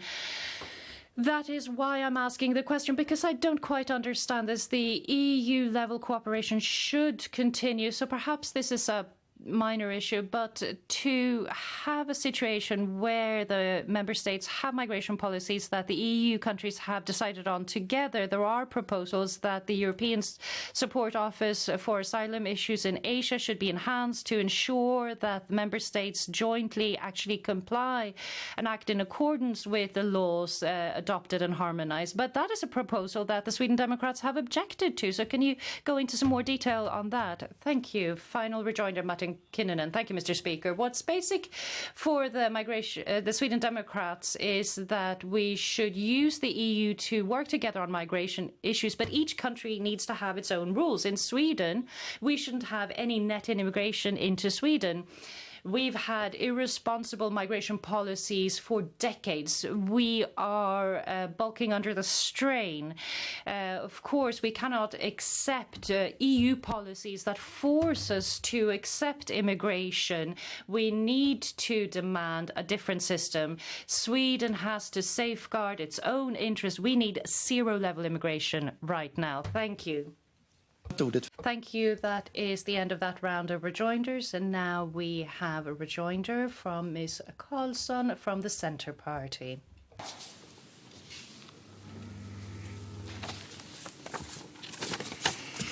Herr talman. Mr. Speaker, the foundation for EU cooperation is based on democracy, human rights, and the principles of rule of law.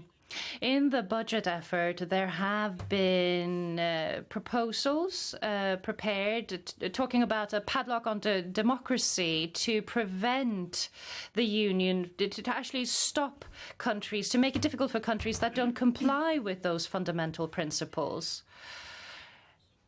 So before Christmas, this proposal was adopted. Before we had the Article 7 procedure. At present, we've seen Poland and Hungary move in a wrong direction, and we've had several Article 7 procedures that require unanimity, and they've been able to assist each other in preventing measures being taken. But now we have a stronger safeguard mechanism for democracy. The Sweden Democrats were not in favor of the adoption of this democracy mechanism. Why not? Thank you, Mr. Kinnunen.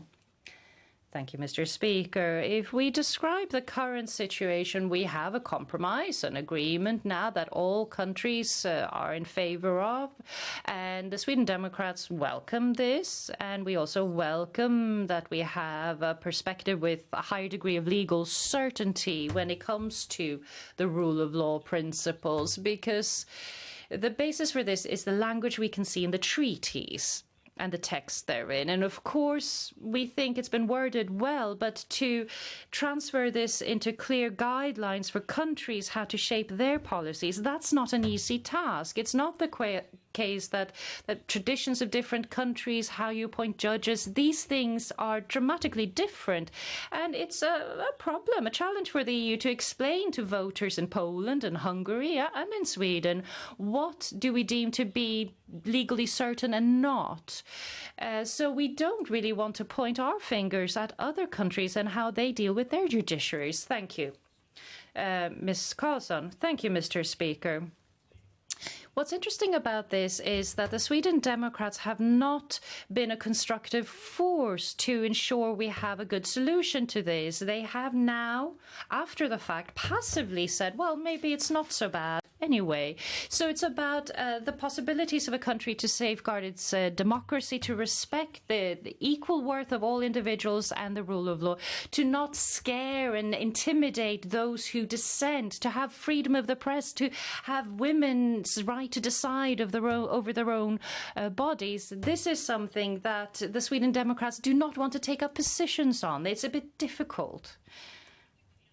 I just find it highly remarkable. I find it very remarkable.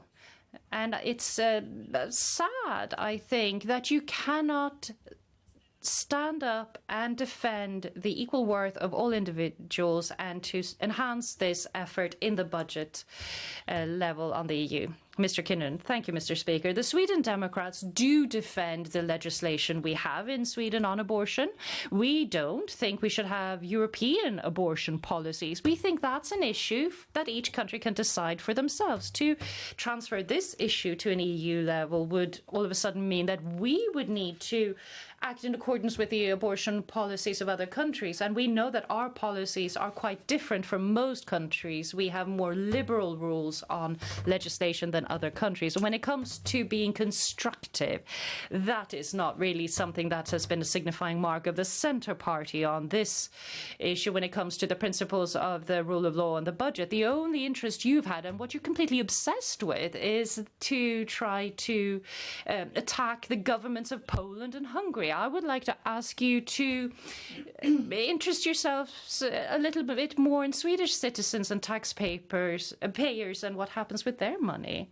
Because, yes, thank you. Ilona Thank you. Ilona Satsmaruvaldu from the Left Party has asked for a rejoinder. Please take the floor. Herr talman. Mr. Speaker, I will continue down the path. When we discussed the principles of rule of law on the EU board this summer, all parties, apart from the Sweden Democrats, wanted Sweden to push for this. Even if Mr. Kinnunen and the Sweden Democrats did not object to it, they tried to, in different ways, downplay the need for the EU to introduce rules for compliance with the rule of law. In the European Parliament, the Sweden Democrats have consistently voted against the adoption of rules to safeguard the rule of law. Now we can also see how Sweden Democrats discuss different theories about stolen elections in the United States and express favorable opinions about Mr. Orban. And they've engaged in saying that the storming of the Capitol in Washington was a scandal election. It was Mr. Biden's fault. So I would like to ask you, Mr. Kinnunen, do you feel that Hungary meets the requirements of rule of law? Thank you, Mr. Kinnunen. The focus. The Sweden Democratic main focus when it comes to the EU budget is to keep our focus on the Swedish taxpayers. In Sweden, the whole of the EU pay 100 billion euros to Poland, Hungary, when it comes to aid being given for cohesive policies. It's insane to send so much money to these countries. The Sweden Democrats is the only party that wants to stop all of this aid. We want to take the 100 billion euros away from Poland and Hungary. Why does the Left Party not push for this issue to remove all this aid paid from Swedish taxpayers to Poland and Hungary right now? Because I don't think they should be given a single krona to finance their infrastructure policies. They can do that themselves. Thank you, Ms. Waldau. Thank you, Mr. Speaker. I can establish that Mr. Kinnunen did not answer the question if the Sweden Democrats feel that Hungary is compliant with the rule of law and its principles. The fact is, I've never heard a Sweden Democrat ever criticize Hungary. Instead, they voice their support in different ways. When members from the Foreign Affairs Committee, for example, met with representatives from a discussion, one Sweden Democrat started by saying that they were Hungary's only friend, in difference with the other parties in the room. And let me just say, I'm a big friend of Hungary, where my father was born, and that is the very reason I can question and criticize their politics. They've introduced LGBTQ-free zones, banning abortions, political interference with the courts and judiciary. So there are many examples of things done wrong. But the Sweden Democrats do not speak on these issues. Thank you. Final rejoinder from Mr. Kinnunen. Talman, jag förklarar. Yes, thank you, Mr. Speaker. I just explained that I want to remove 100 billion euro from Poland and Hungary and their budgets. That's quite a strong attack. I don't think that those countries would consider that proposal particularly friendly. It's not our role to here in Sweden to decide what's legal and not in Poland and Hungary.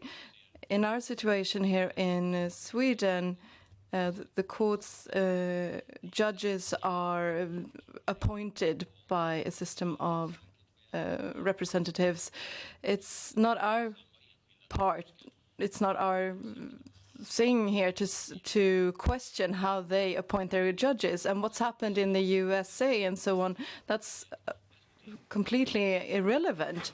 What we want to achieve is to have the best possible conditions for the Swedish taxpayers, that we don't have to pay for building underground trains in Eastern Europe, for instance. Thank you. That was the end of that round. And now the next rejoinder goes to Desiree Petrus from the Christian Democrats. Thank you, Mr. Speaker. Well, it's not been quite clear how the Sweden Democrats view the principle of rule of law during this year that we've been discussing this package. From the Christian Democratic side, we see that there is a great threat against the basic values and common values in the EU.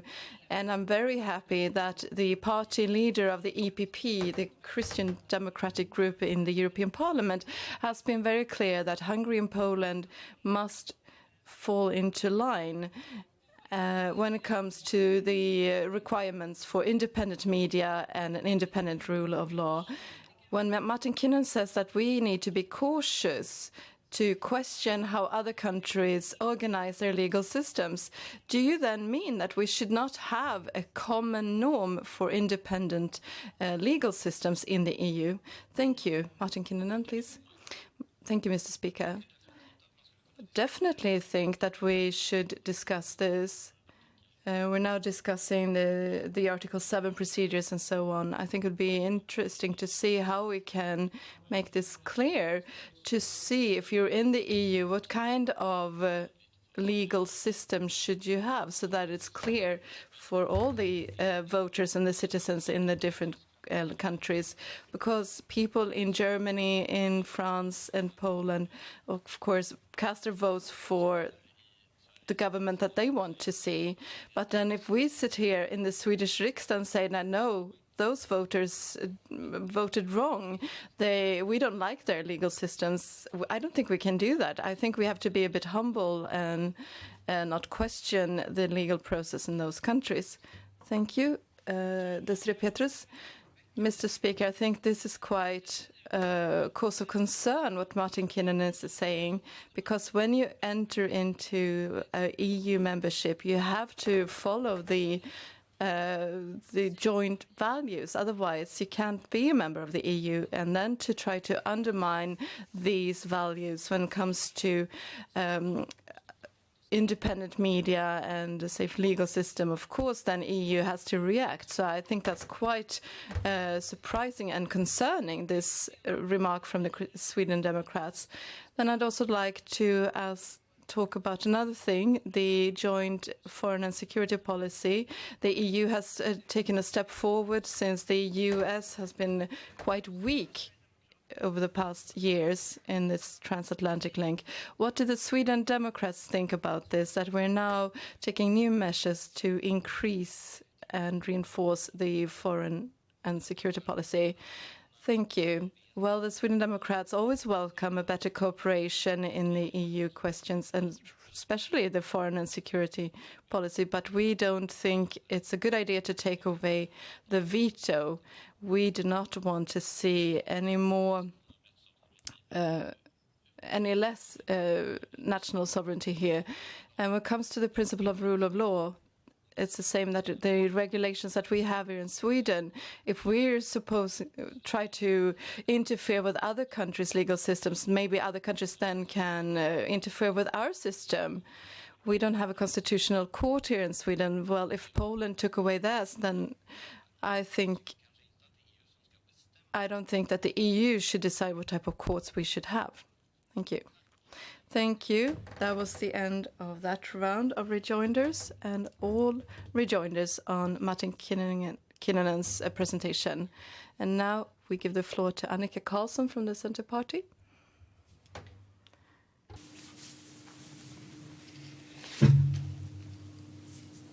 Talman.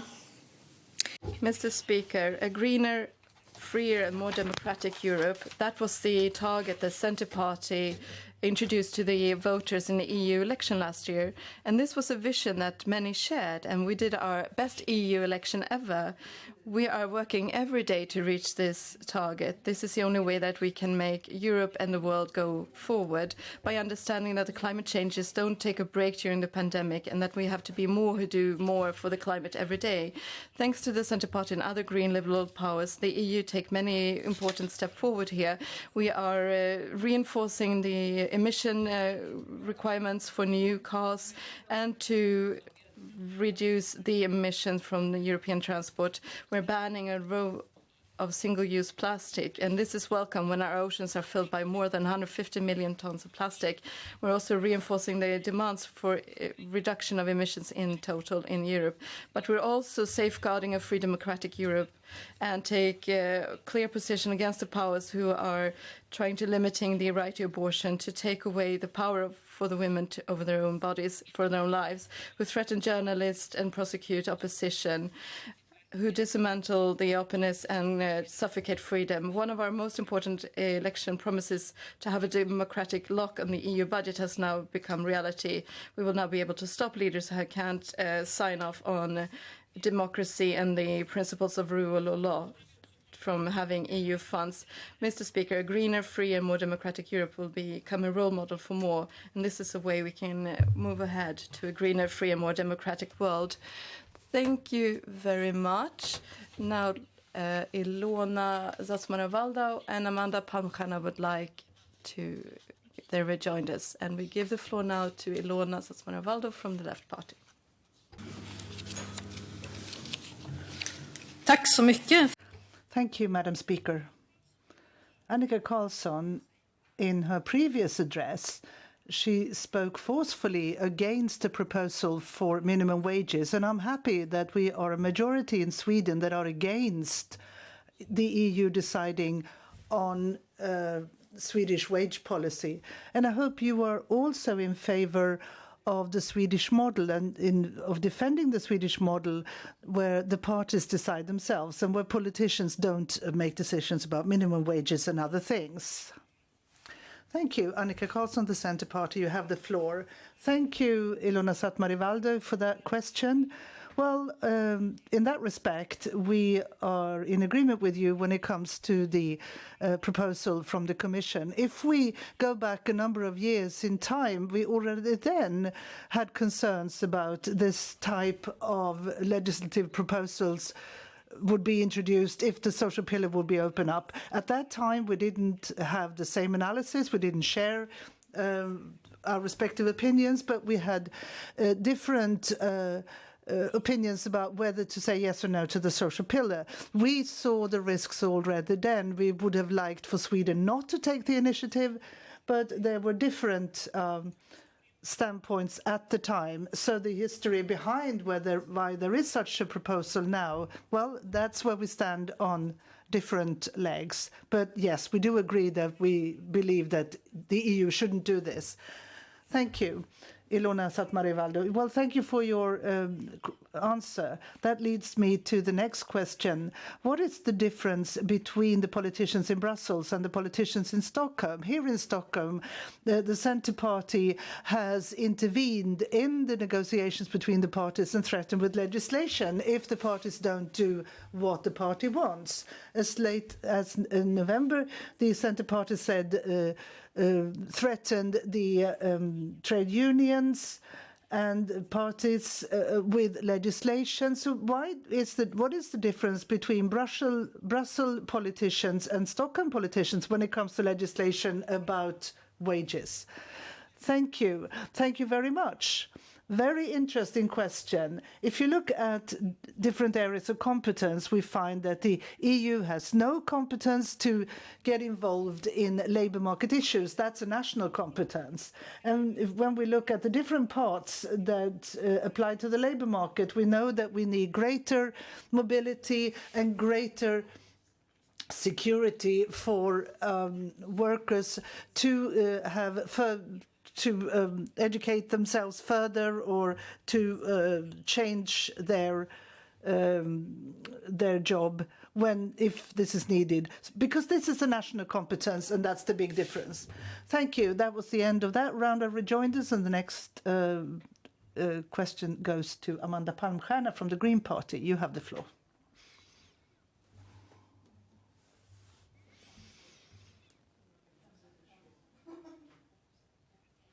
Madam Speaker, Annika Karlsson, thank you for your address.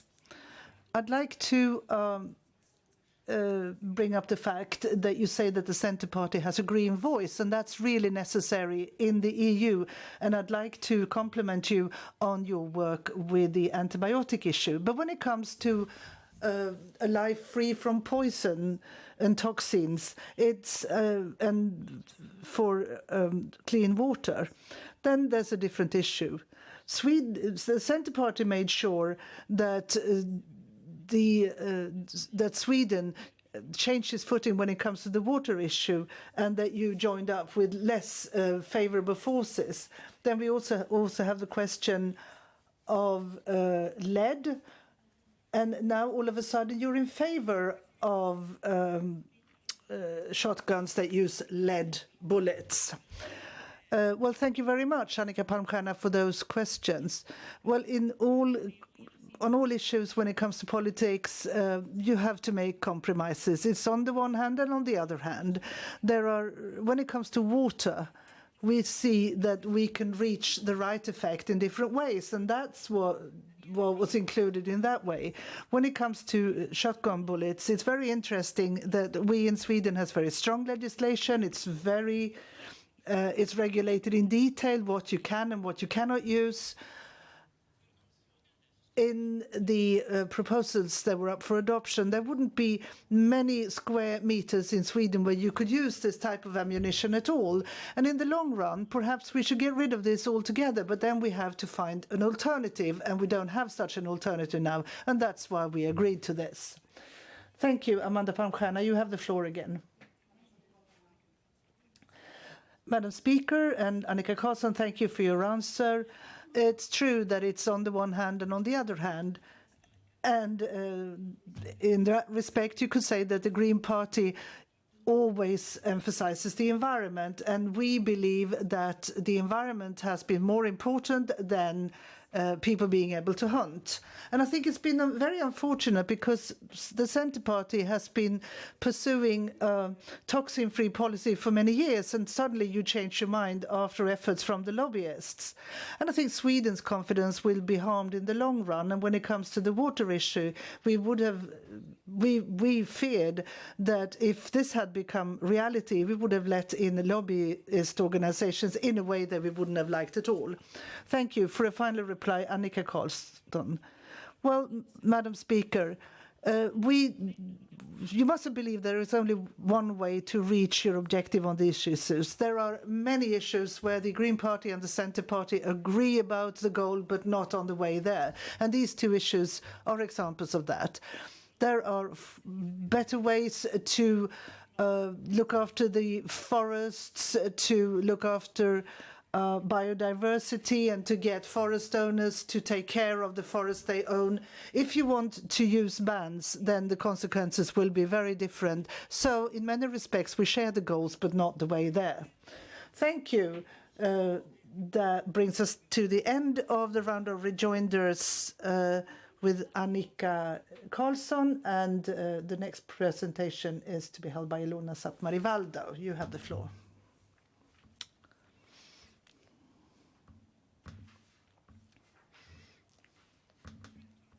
Madam Speaker, we need to make enormous public investments to manage climate transition. We need to rebuild our entire society. We have to invest massively in sustainable infrastructure and better housing. We want to see investments in jobs and reduced emissions, and we demand that the climate transition will be fair, so that those who emit the most also pay the most.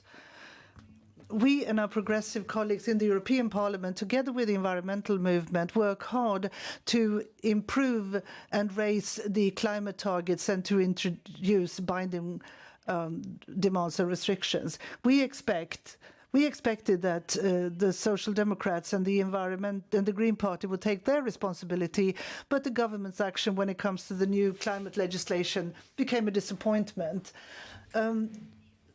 This is a step in the right direction, but the target is set far too low. The Left Party believes that the ambition for the reduction in greenhouse emissions should be 70% by the year 2050. The Swedish government pushed for 55% at least in one context, and 60% with a view to more in another context, and then we back to 55%. But then in the end, the Swedish government had to agree to 55%.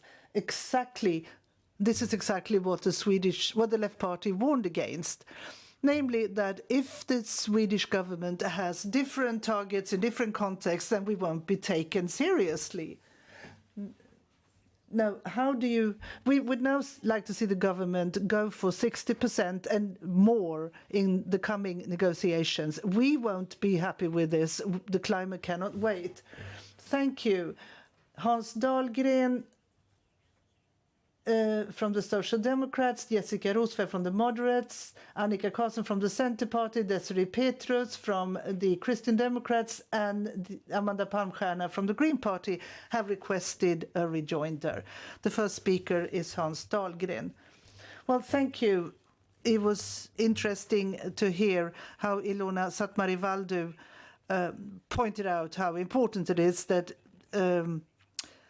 Sweden, the EU, makes serious efforts here.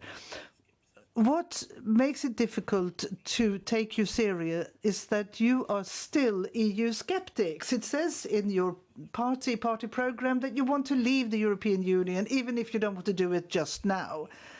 So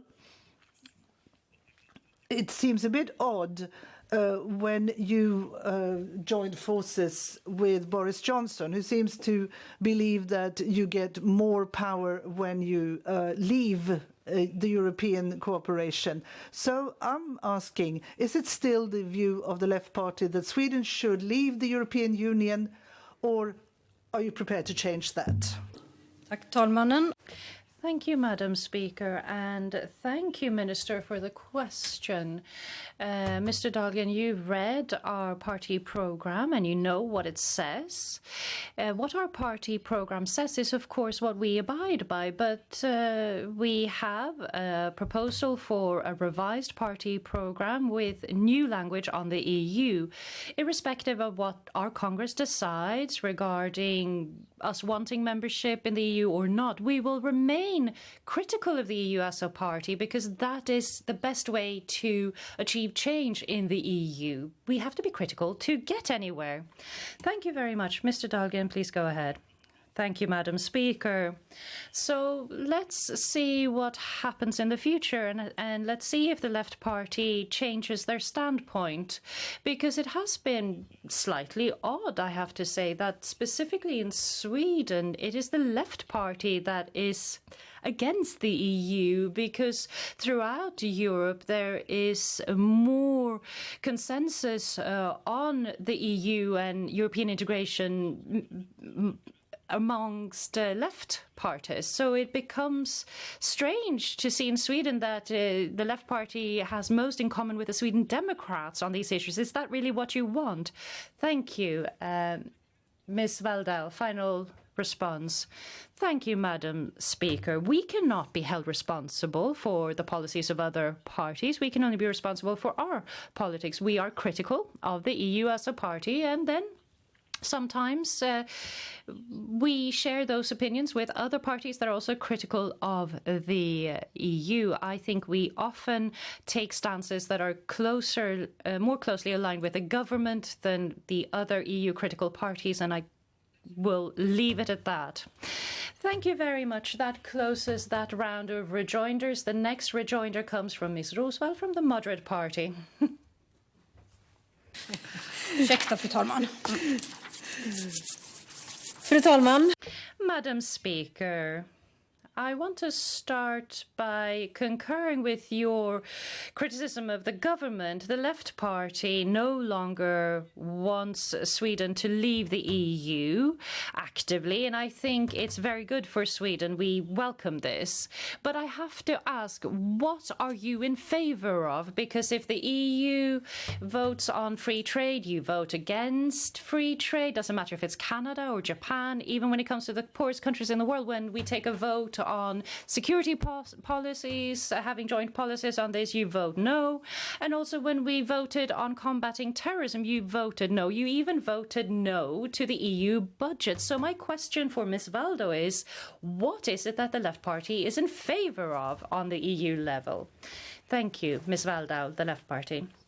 Well, Madam Speaker, it becomes very difficult to answer Ms. Roswell's question because it contains inaccuracies. We did not vote against working against terrorism together. We said yes to this. However, just like the Moderate Party, we wanted to do this in a different way. We wanted to enhance the effort. We said that we cannot just work on the basis of Islamic terrorism. It can also be domestic terrorism that is identified as posing a very big threat in Sweden and in Europe. And we also suggested that you cannot just tackle the problems once they manifest themselves. We have to work proactively to stop young people from being attracted to terrorism. And it's difficult to answer a question when it starts off on the basis of an inaccurate statement. Thank you, Ms. Roswell. Thank you, Madam Speaker. Well, okay, if I listen to what you said now and before, I think the Left Party is saying that the point of the EU cooperation is to be a critical voice. I don't believe that. I think you have to collaborate to achieve unison and consensus and cohesive policies. To just vote against and have dissenting opinions, as the Left Party has done, I don't think that's the path to success. So my question is, going forward, what issues and policies do you support? What will you vote in favor of? As a member of the Moderate Party, I think Sweden should be an active leader in the EU. But what does the Left Party want to vote in favor of? Ms. Valda from the Left Party, please go ahead. Yes, Madam Speaker. Madam Speaker, it does become slightly odd that when the Left Party has a different opinion, because we want to achieve more, we want to set higher ambitions with our climate effort, we want to criticize Poland and Hungary, democracy problems, infringement on abortion rights, then it becomes a negative thing when we want to achieve more. We can achieve so much on the climate, for example, if we join forces and tackle it together. But we also have big problems in the EU. For example, the policies that lead to keeping poor countries poor. We want to tackle this in a solidaric way. So we say no to things that are against democracy and the climate, then that's positive, not negative. Thank you very much. That's the end of that round of rejoinders. And the next rejoinder comes from Ms. Carlson from the Centre Party. And after this round of rejoinders, we have 2 additional rounds of rejoinders. Bra. Annika Talman, Madam Speaker, the Left Party no longer claim to be against the EU. In their election platform, they said that we should not shift more power to the super state project that the EU has turned into, in their opinion. But they suggest all these taxes, different types of taxation, and they are in favor of the social pillar, where they introduce proposals that put into law European minimum wages. How do you think that the power of Brussels is reduced if you can have joint taxation and impact the Swedish labour market? Thank you very much. A response from the Left Party. Thank you, Madam Speaker. The Left Party, like I said, we think that we have to work in solidarity in the EU. We don't want any taxation on an EU level. If we have fees on an EU level, we want those fees to go back to the member states. We do not want to be part of creating a stronger economy for the EU in that sense. And we think that each country knows best on certain issues. The social pillar is positive to us. There are many good aspects to the social pillar. We know that we have huge social problems and differences between poorer countries to the east and richer countries to the west. Well, we need to bridge this gap. And we need to agree within the EU, how do we bridge this gap? But from that point to introducing proposed legislation that will make the situation worse for some countries, that's something we will never do. Response from Ms. Carlson, the Centre Party. Thank you, Madam Speaker. Well, yes, to a certain degree, you have clarified the complications, the problematic aspects of no longer being critical or wanting to leave the EU. But still, you continue to advocate a number of proposals that contradict the role you want to take on in this effort. And I can't quite make ends meet here. You say that you don't want the EU to get more, but at the same time, the EU should be able to levy different taxes, even if the money should go back to the member states. And if we want a social Europe to bridge the gaps in equality between different countries, well, that's something that is included as an aspect in the budget and in other regards. But what you have agreed to is the opportunity referred to by the Commission where different proposed legislation is put on the table, and that just doesn't match the picture Ms. Waldo is trying to paint. Final response from Ms. Waldo. Thank you, Madam Speaker. We have been clear on saying that the Left Party has never agreed to any taxation on an EU level. We remain as critical of this as most other parties represented in the Swedish Riksdag. We are still critical of the EU as a party, and the Left Party will continue to seek ways of either leaving the EU, or if we are going to work in the direction of remaining in the EU and having an impact in that way, that is something that our Congress will decide. But to me, it is very clear that now that we are members, it doesn't matter what we think about our membership, we need to do the best we can with it. We can't just stand on the sideline saying that, oh, we don't want to be part of this, so we won't participate in the decision. So we have to be very clear in saying this is what we want to achieve. And when we are a member, we need to do the best we can with our membership. And I think the Left Party is doing that specifically. Thank you. That concludes that round of rejoinders. The next rejoinder comes from Desiree Petrus from the Christian Democrats.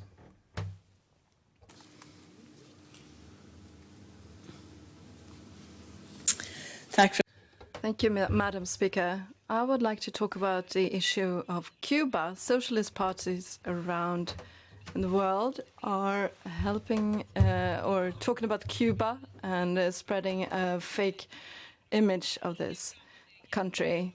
But since 2017, no progress has been made by Cuba as regards human rights and other civil rights.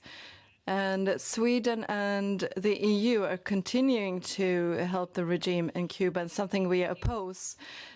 A review from the civil rights defender shows that 70 human rights defenders that they've talked to say that the situation on Cuba has deteriorated since the agreement came into force. What do the Left Party think about this agreement with Cuba, and do you see any benefits from this?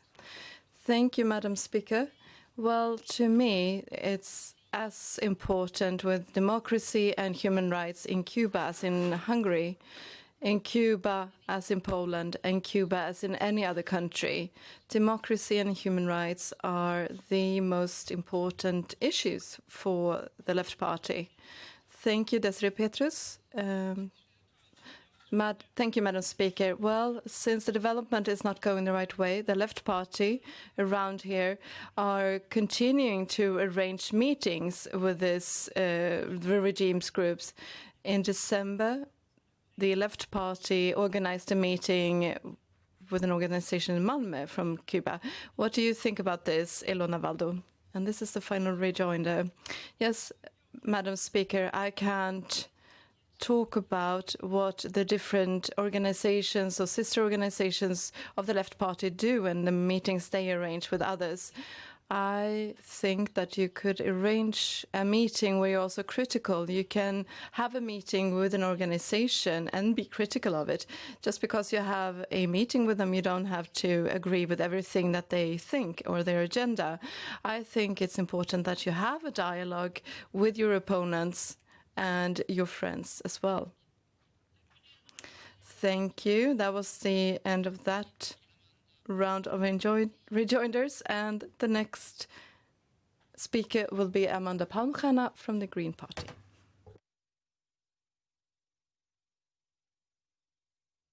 Madam Speaker, Ilona Satsmari Valdo, I would like to thank you for your speech. The climate targets was something that you talked about, 5%, 60%, and so on. I don't think it's a secret that the Green Party wants to go in line with the research, because you can't really negotiate with the research or the laws of nature. But I'd like to talk about something that the Left Party has said, that the Left Party can't be responsible for other parties' policies. And I think this is interesting. Sweden made sure that the targets were raised significantly, but unfortunately we couldn't go even further. But then the Green Party is now making sure that we're doing things, concrete things that actually do something. And in the European Parliament, the Green Party is really working with the green issues. Do you just want to be happy with nice words, or do you want to actually do something? Yes, thank you, Madam Speaker, and thank you for the question. For the Left Party, of course, it's really important that we do something. And that's why we're also criticizing the government when they are now trying to negotiate and have different targets and different negotiations, because then it's very difficult to get a result, and that will weaken our Swedish voice in the world. I thought actually that we were very clear. We would at least 55%, but preferably in line with science. And that was not unclear. And we took responsibility for the EU project to move ahead and to make sure that Europe is the first fossil-free continent, and Sweden is important, and the EU is a driving force in the world. We talk about the Brussels effect. I also like to talk about the emission rise, where Sweden really did a great thing with the Swedish proposal. They have actually scrapped 50 times Swedish total emissions, and it's the greatest climate effort that Sweden has done on a global level. Thank you. And now the final rejoinder from Ilona. Yes, Madam Speaker. Sweden is a driving force in the green issues, and the Green Party and the Left Party is really working hard to make sure that this is true. But when you choose different targets, when the Prime Minister in one meeting says 55% is good, and then the Environmental Minister says 60% different meeting, that's what we want. That's not clear. That doesn't create credibility. If you want to get ahead and get anywhere in the EU cooperation, you have to be clear. And that's the Left Party is very clear. We want to have at least a 70% decrease of the emissions by 2030. We really hope that this will not be a bad compromise, that we will adhere to the 60% at least. Thank you. That concludes that round of rejoinders. And now we give the floor to Desiree Petrus from the Christian Democrats.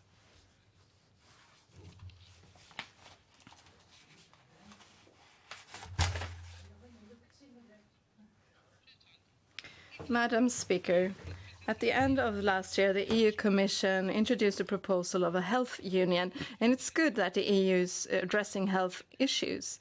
But it can't just be another field where we hand over the decision power to the EU in decisions regarding the health union. As regards the pharmaceutical strategy, the government has to safeguard Swedish pharmaceutical industry, which is a great part of our export industry, to a value of more than 105 billion krona. But most importantly now, we have to speed up the vaccine distribution in the EU. We have to leave this pandemic as soon as possible. Another great challenge ahead of us is how to solve the migration challenge, and the Prime Minister has often referred to solutions on EU level. And the government's standpoint has proposed general and vaguely formulated, and that's not good enough. The Christian Democrats welcomes the raised levels of ambition in the EU regarding the climate. We have to show that we can unite the reduced CO2 emissions with economic growth. This is something that we have been discussing. There have been different levels, 55%, 60%, and so on. Another important issue that is now discussed on EU level is taxonomy and climate investments. We see risks that our forestry and our natural resources as water power will not be seen as non-sustainable. And nuclear power is also discussed here. Nuclear and water power stands for 80% of our electric power supply, and the government has to act here. But the government doesn't have a strategy to be proactive. We always have to try to chase the government to address Swedish interests. Madam Speaker, we can't have this passive government in the EU level. We need to have change. Now we have Hans Dahlgren, Jessica Roswald, Amanda Palmstierna, who have asked for the floor. And now we give the floor to Hans Dahlgren first.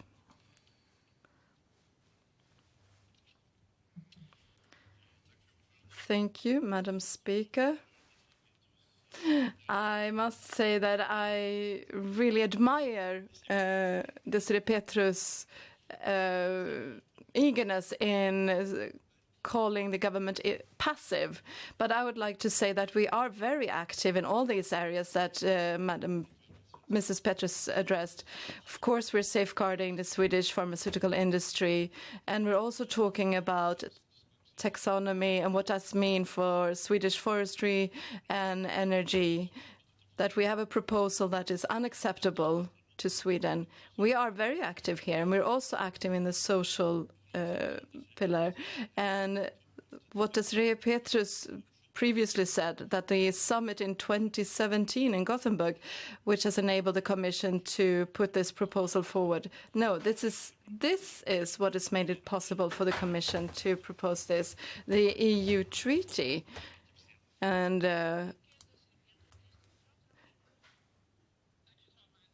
thank you, Madam Speaker. Yes, of course, we're behind the treaty. But what we say, that the social pillar is that was just a starting point for putting forward new directives that we didn't want to. And I'm sure that Hans Dahlgren can see this. This is a driving force in the new presidency. The Portuguese presidency have said that they will push for minimum wages when it comes to the budget. It was the Dutch Mark Rutgerson who's made sure that we have great rebates. The pharmaceutical industry, I will also try to make the EU committee to make the government really take position to see that this is a national competency. And the social area, we are for social development. But there are a lot of things that are already regulated on the EU level about how to safeguard the employees' rights. And that's what we should continue with. Then Hans Dahlgren again. Thank you, Madam Speaker. Well, yes, this is quite well known that our view on this work on the social area, and we think it's good. We think it's good that the Portuguese presidency will have a summit in Porto in May, and that we will have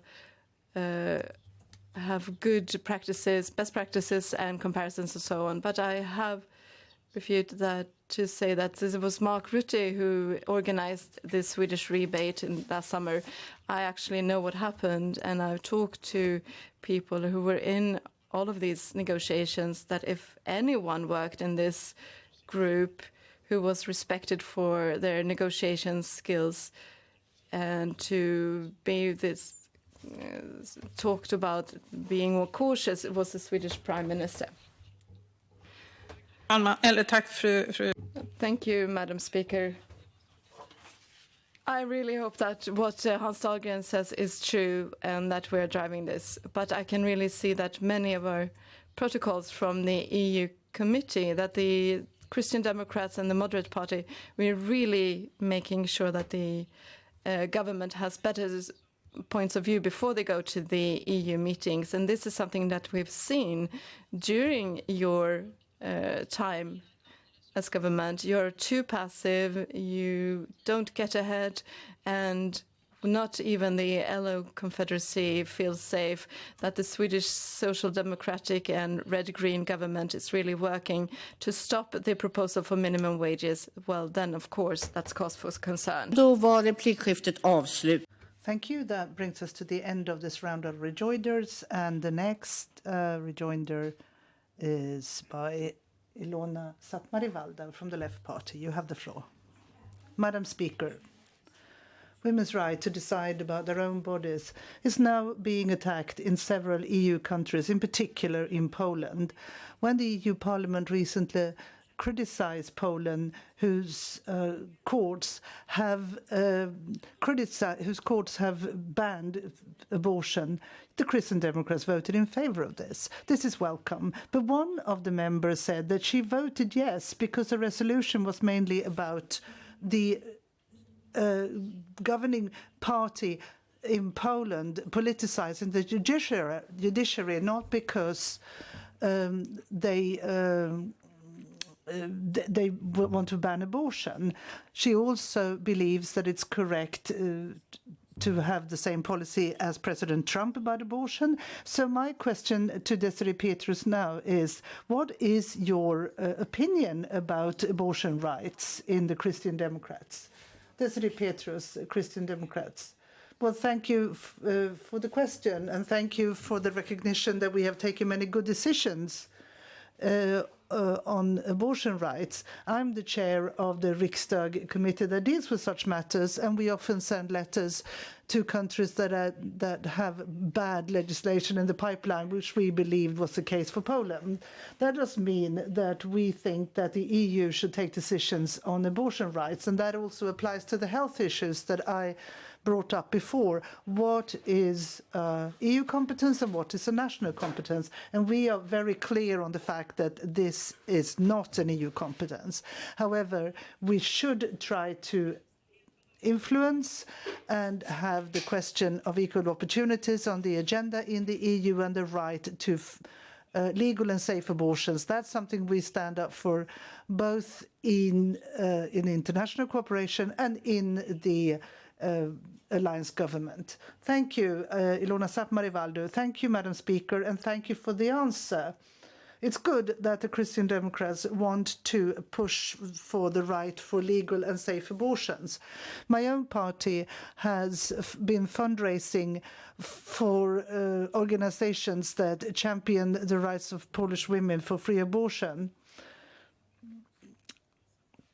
We've seen that there's been an increase in the number of illegal abortions and that only very few people can have legal abortion, which makes this a class issue because you have to pay to get a proper abortion. So I'm asking, are the Christian Democrats also prepared to support the organizations that fight for this in Poland? Or can you envisage making it easier make it easier for women to come here to have safe abortions and support the motion put forward by the Left Party on that subject? Yes, I can remember when Göran Hägglund was Minister for Social Affairs, and he said that it should be possible for Polish women to come to Sweden to have abortions. It hasn't been on the cards now. But yes, when non-Swedish women come to Sweden, they should be able to have abortions here if it's not possible in their home countries. The Christian Democrats have been open when it comes to this, and the other day I recorded a video to Joe Biden where I said that I hope that the US will change its views. Now, when it comes to maternity care and abortion rights and the work to prevent the need for abortions. Thank you. That was the end of that round of rejoinders, and Amanda Palmstierna from the Green Party has the floor now.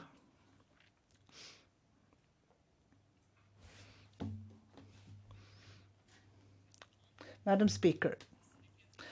Desiree Petrus, thank you for your address. And not surprisingly, I'd like to ask a question about the climate. In your EU policy programme, you say that the climate issue is of decisive importance for the future of humanity and important from an international perspective, and we agree with you on that. This year, the EU Commission will present a proposal on climate fees, and the purpose is to level the playing field so that countries outside the EU should not be able to compete with EU companies by destroying the environment. You, as Christian Democrats, should welcome this, both from a climate and from an international perspective. But I have heard the Christian Democrats say several times that you don't want this. So I'm asking you, do you want to take responsibility for the climate seriously, or don't you? Thank you. And Desiree Petrus, you have the floor.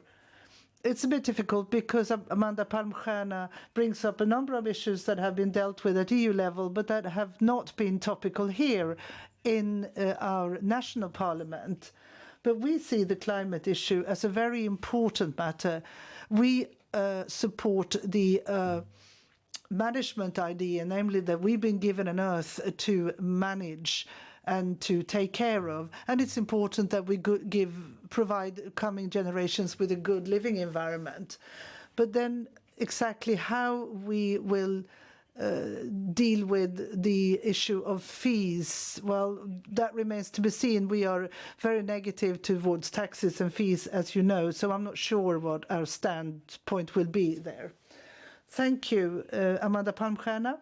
Well, the reason I'm bringing this up now is because it was included in the budget negotiations that we had last summer. It was included in the agreement and the formulations then, and all parties here in the room were highly committed to this last summer. So really, I think we've talked about this, we have discussed this, and we've come to a conclusion. I think it's important not to completely abandon this idea about climate fees. Our colleagues in the Chamber of Commerce have looked at this and said it's possible to do this in compliance with the WTO regulations, and that is important in order to have a level playing field to push industry, and even Joe Biden is looking at similar proposals. So I think this is an important way forward. Thank you. Desiree Petrus, you have the floor. Thank you, Madam Speaker. Now I understand more what you are talking about, what we call climate tariffs, namely that others who bring products into the EU should have equal conditions, and we shouldn't be able to compete using environmental requirements for that. And we are in favor of taking a close look at the Commission proposal when they give us more concrete proposals. But it's important to have competition neutrality vis-à-vis other countries than the EU countries. And I think a strong environmental regulations would be the best tool in order to have strict rules in that context. And we would like to see that most measures when it comes to taxes and fees do not only apply to the EU countries, but also at an international level. So we may be positive, take a positive stand to this. Thank you. That brings us to the end of that round of rejoinders, and the next speaker is Tina Acketoft. You have the floor. Okay.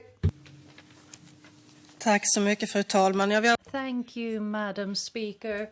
Many have mentioned the challenges we face in Sweden and the EU and the possibilities that cooperation brings with it.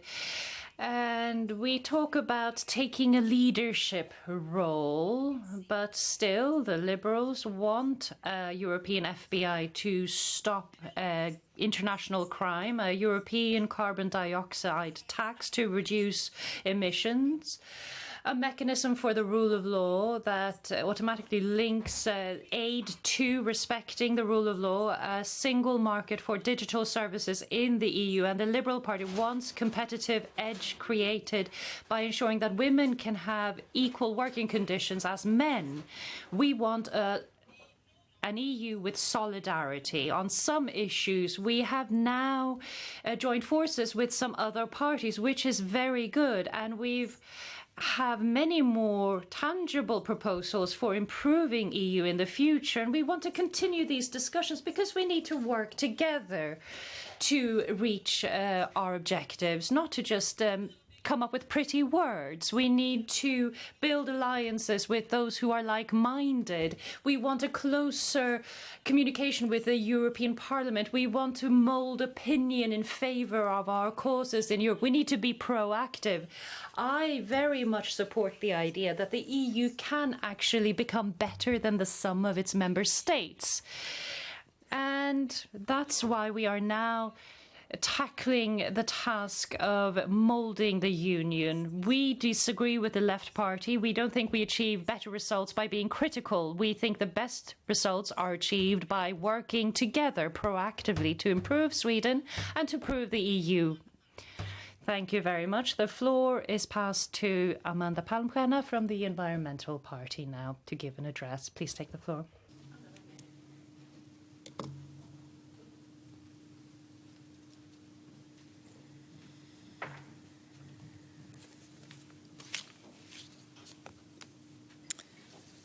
Fru talman.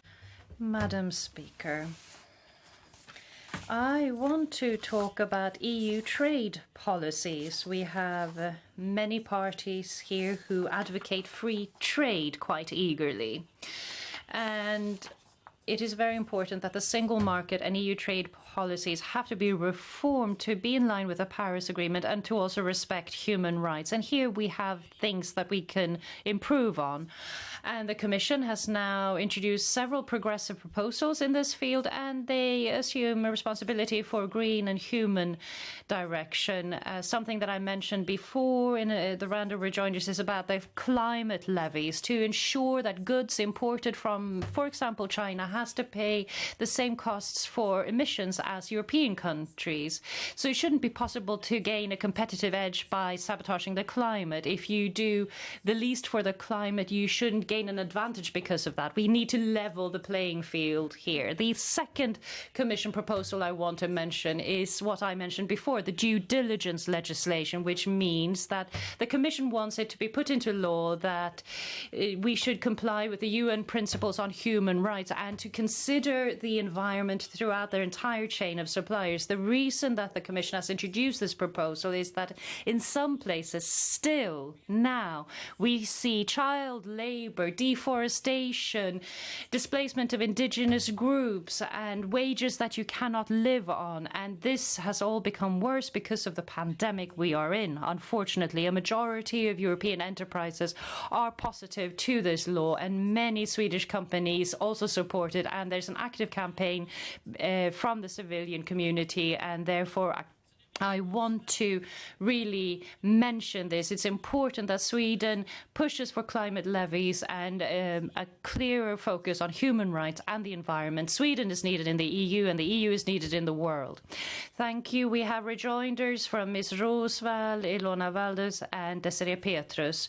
First, we have Jessica Rosvall from the Moderate Party for a rejoinder. Please take the floor. Thank you, Madam Speaker. I want to get back to the climate crisis, which is one of our biggest problems, one out of several, unfortunately. Unfortunately, we have a government who have not had policies that are good enough for the climate. We haven't reduced our emissions as much as they need to reduce. We've raised our objectives, and that's good. But to go back to what Ms. Waldau said, in this room, it's been clear that the Swedish government has not had clarity on this. Neither have they had clarity on social issues, to put it mildly. But all of you have heard comments about this, such as confusing two separate lines in parallel. So let me ask you, Ms. Palmstierna, are you in favour of the government's line on this, the stance to reduce it by 55%, 60%? Or 70%. What is your position? Ms. Palmstierna, the Green Party. Thank you, Madam Speaker, and thank you, Ms. Rosvall, for asking this question. Let me tell you that we have not been unclear. We've always said at least 55, aiming for 60%. And this has also been voiced by the EU Parliament, that it has to work in tandem with the development of science on this. We really need to raise our level of ambition here, and when the members of the alliance in the Swedish Parliament talk about it being confusing and playing bingo with numbers, that's something that is just something disreputable for politicians. So, of course, we've always said at least 55%, but preferably 60%. Ms. Rosvall. Thank you, Madam Speaker. Well, here, the government and the Left Party do agree. It's these unclear messages that have contributed to the confusion in this area. Now we have an agreement. Sorry? I don't think my mic... Sorry, there was a technical issue. Okay, thank you. So, the European Council did agree on 55%. That's the goal. That's good. It's a better goal than we had. The problem we have with the government is that they don't understand that, for example, Poland, if they've agreed to the 55% and they are going through a transition, that's about nuclear power. And I also want to mention to you, Ms. Palmstierna, as you mentioned in your address, if we are going to go away from depending on coal power, then nuclear power has to be part of the equation. So let me ask the Green Party if they think that nuclear power can help us transition in favour for the climate. Okay, response from Ms. Palmstierna. Thank you, Madam Speaker, and thank you, Ms. Rosvall, for asking the question. When it comes to nuclear power, let me just say it's just fascinating to see the amount of energy the Moderate Party has invested in this on an EU level. I understand that this is something they want to discuss on a national level, but on the EU level, it's more of a fringe issue. It's more about technology neutrality that we should have, and the domestic competence is what we have on this matter. So for the Moderate Party to raise this, which is a home affairs issue in an EU debate, no, we don't think nuclear power is required on an international arena. Thank you very much. The next rejoinder is from Ms. Waldau from the Left Party. Please take the floor. Fru talman. Madam Speaker, Sweden will apply for funds from the Recover Fund. About 30% will be earmarked for the environment, even more if you count other funds as well. I want to know if Sweden will earmark funds for green projects, or if they're going to use already budgeted funds, because that's what the Prime Minister talked about in the EU committee before. And we'd also like to know how the government parties will make sure that we can reach the green targets after the corona pandemic, and that we can become more resilient and more robust when faced with new challenges. Thank you, Madam Speaker. Thank you, Ilona Satsmari-Waldau, for your question. It's not 30%, it's 37%, which will be earmarked of these funds. And of course, this money will be used to reduce the emissions into the atmosphere.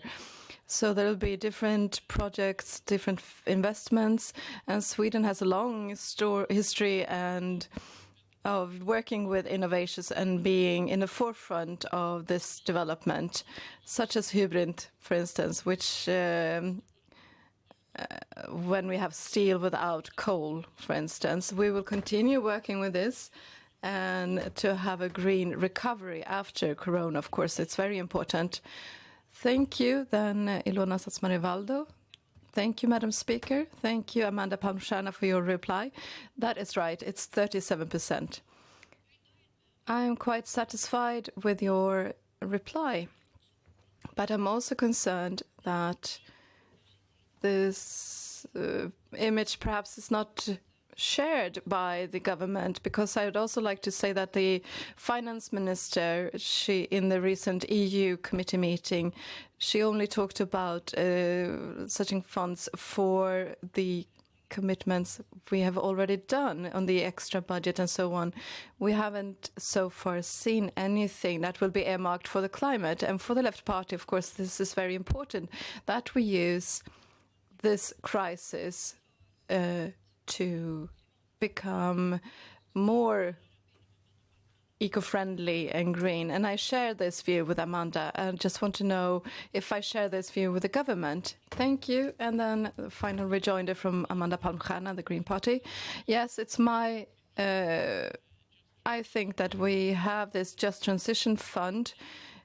This will not only be given to other countries, but also to Sweden, and they have made decisions. But since it took a while until the budget was finalized, these funds have not been, we haven't received them yet. And we are now discussing with different counties and regions in Sweden. And regions have also talked to the government, and they've talked about they want to change industries and reduce emissions. We also have this climate tracking that the Green Party has been talking about during this entire EU debate, that we really have to be able to track the money and to make sure that we can prove that the funds actually go to green projects and investments. And this is something that we're quite happy with, and to make sure that we have a greener, more climate-friendly EU policy. Thank you. That was the round of that rejoinder. And now the next rejoinder is for Desiree Petrus from the Christian Democrats. Thank you, Madam Speaker. Well, the question about taxonomy and sustainable investments is something that we have discussed in the committee a few times. And the Commission's proposal is a threat to Swedish nuclear power and also water power, which is not seen as a sustainable investment. What do you think from the Green Party that Swedish water power is not included in this? Thank you, Amanda Palmstierna. Thank you, Madam Speaker. I just have to say, I'm not really familiar with all the details, but I will try to answer this question. I can say that we support the purpose of taxonomy and to transform society and make it more sustainable. But taxonomy has flaws, and the Prime Minister has talked about this in various meetings with ministers. And now a reply has been remitted to the European Commission. I think you can also find it on the government's website. Of course, the idea is to create a more sustainability with taxonomy and not the opposite. And the government has asked various and multiple organizations and actors to, and we have been very active in this issue. Thank you.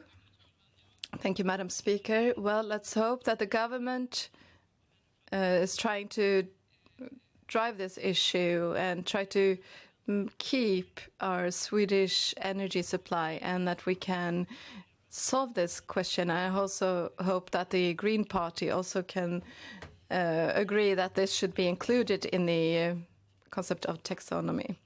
We have another question that we've been talking about, the Moderate Party and the Green Party. We have human rights in different companies. And we had a question about this in the Employment Committee, about that we're also going to look into the charter for the companies, and the government is for due diligence, but not for controlling the companies. But that's usually the reply also from the companies on the EU level. So what do you think, the Green Party, what do you think that we will see a division here in these two issues from the government side? So final rejoinder here. Thank you, Madam Speaker. I'd just like to say that it's good to keep these two issues apart. We haven't really analyzed what the change of the charters of corporations would entail. So I think it's very important that we continue with due diligence now. And then the other question, we really need to analyze it more thoroughly. This is quite different from what it's... the situation in Sweden is quite different, but I think we should continue with due diligence, and then we also need to analyze the other issue more. Thank you very much. Then this was the end of the rejoinders. And also the EU debate is finished. Jag anmäler om kompletteringsval. Ludvig Aspling, Sverigedemokraterna, som suppleant i utrikesutskottet. Jag förklarar honom vald. Punkt 2 och 3. Vi hade en till där. Mats Nordberg, Sverigedemokraterna, som suppleant i miljö- och jordbruksutskottet. Jag förklarar honom vald. Punkt 4 till 8. Anmälan om fördröjda svar på interpellationer. Jag anmäler att svar fördröjs på interpellationer enligt föredragningslistan. Punkt 9 till 13. Ärenden för hänvisning till utskott. Propositioner och motioner hänvisas till utskott enligt förslag på föredragningslistan. Punkt 32 till 35. Ärenden för debatt och avgöranden. Och här börjar vi då med utrikesutskottets betänkande 7, yttrandefrihet. Och ordet går till Marcus Wiesel, Sverigedemokraterna, för anförande. Varsågod.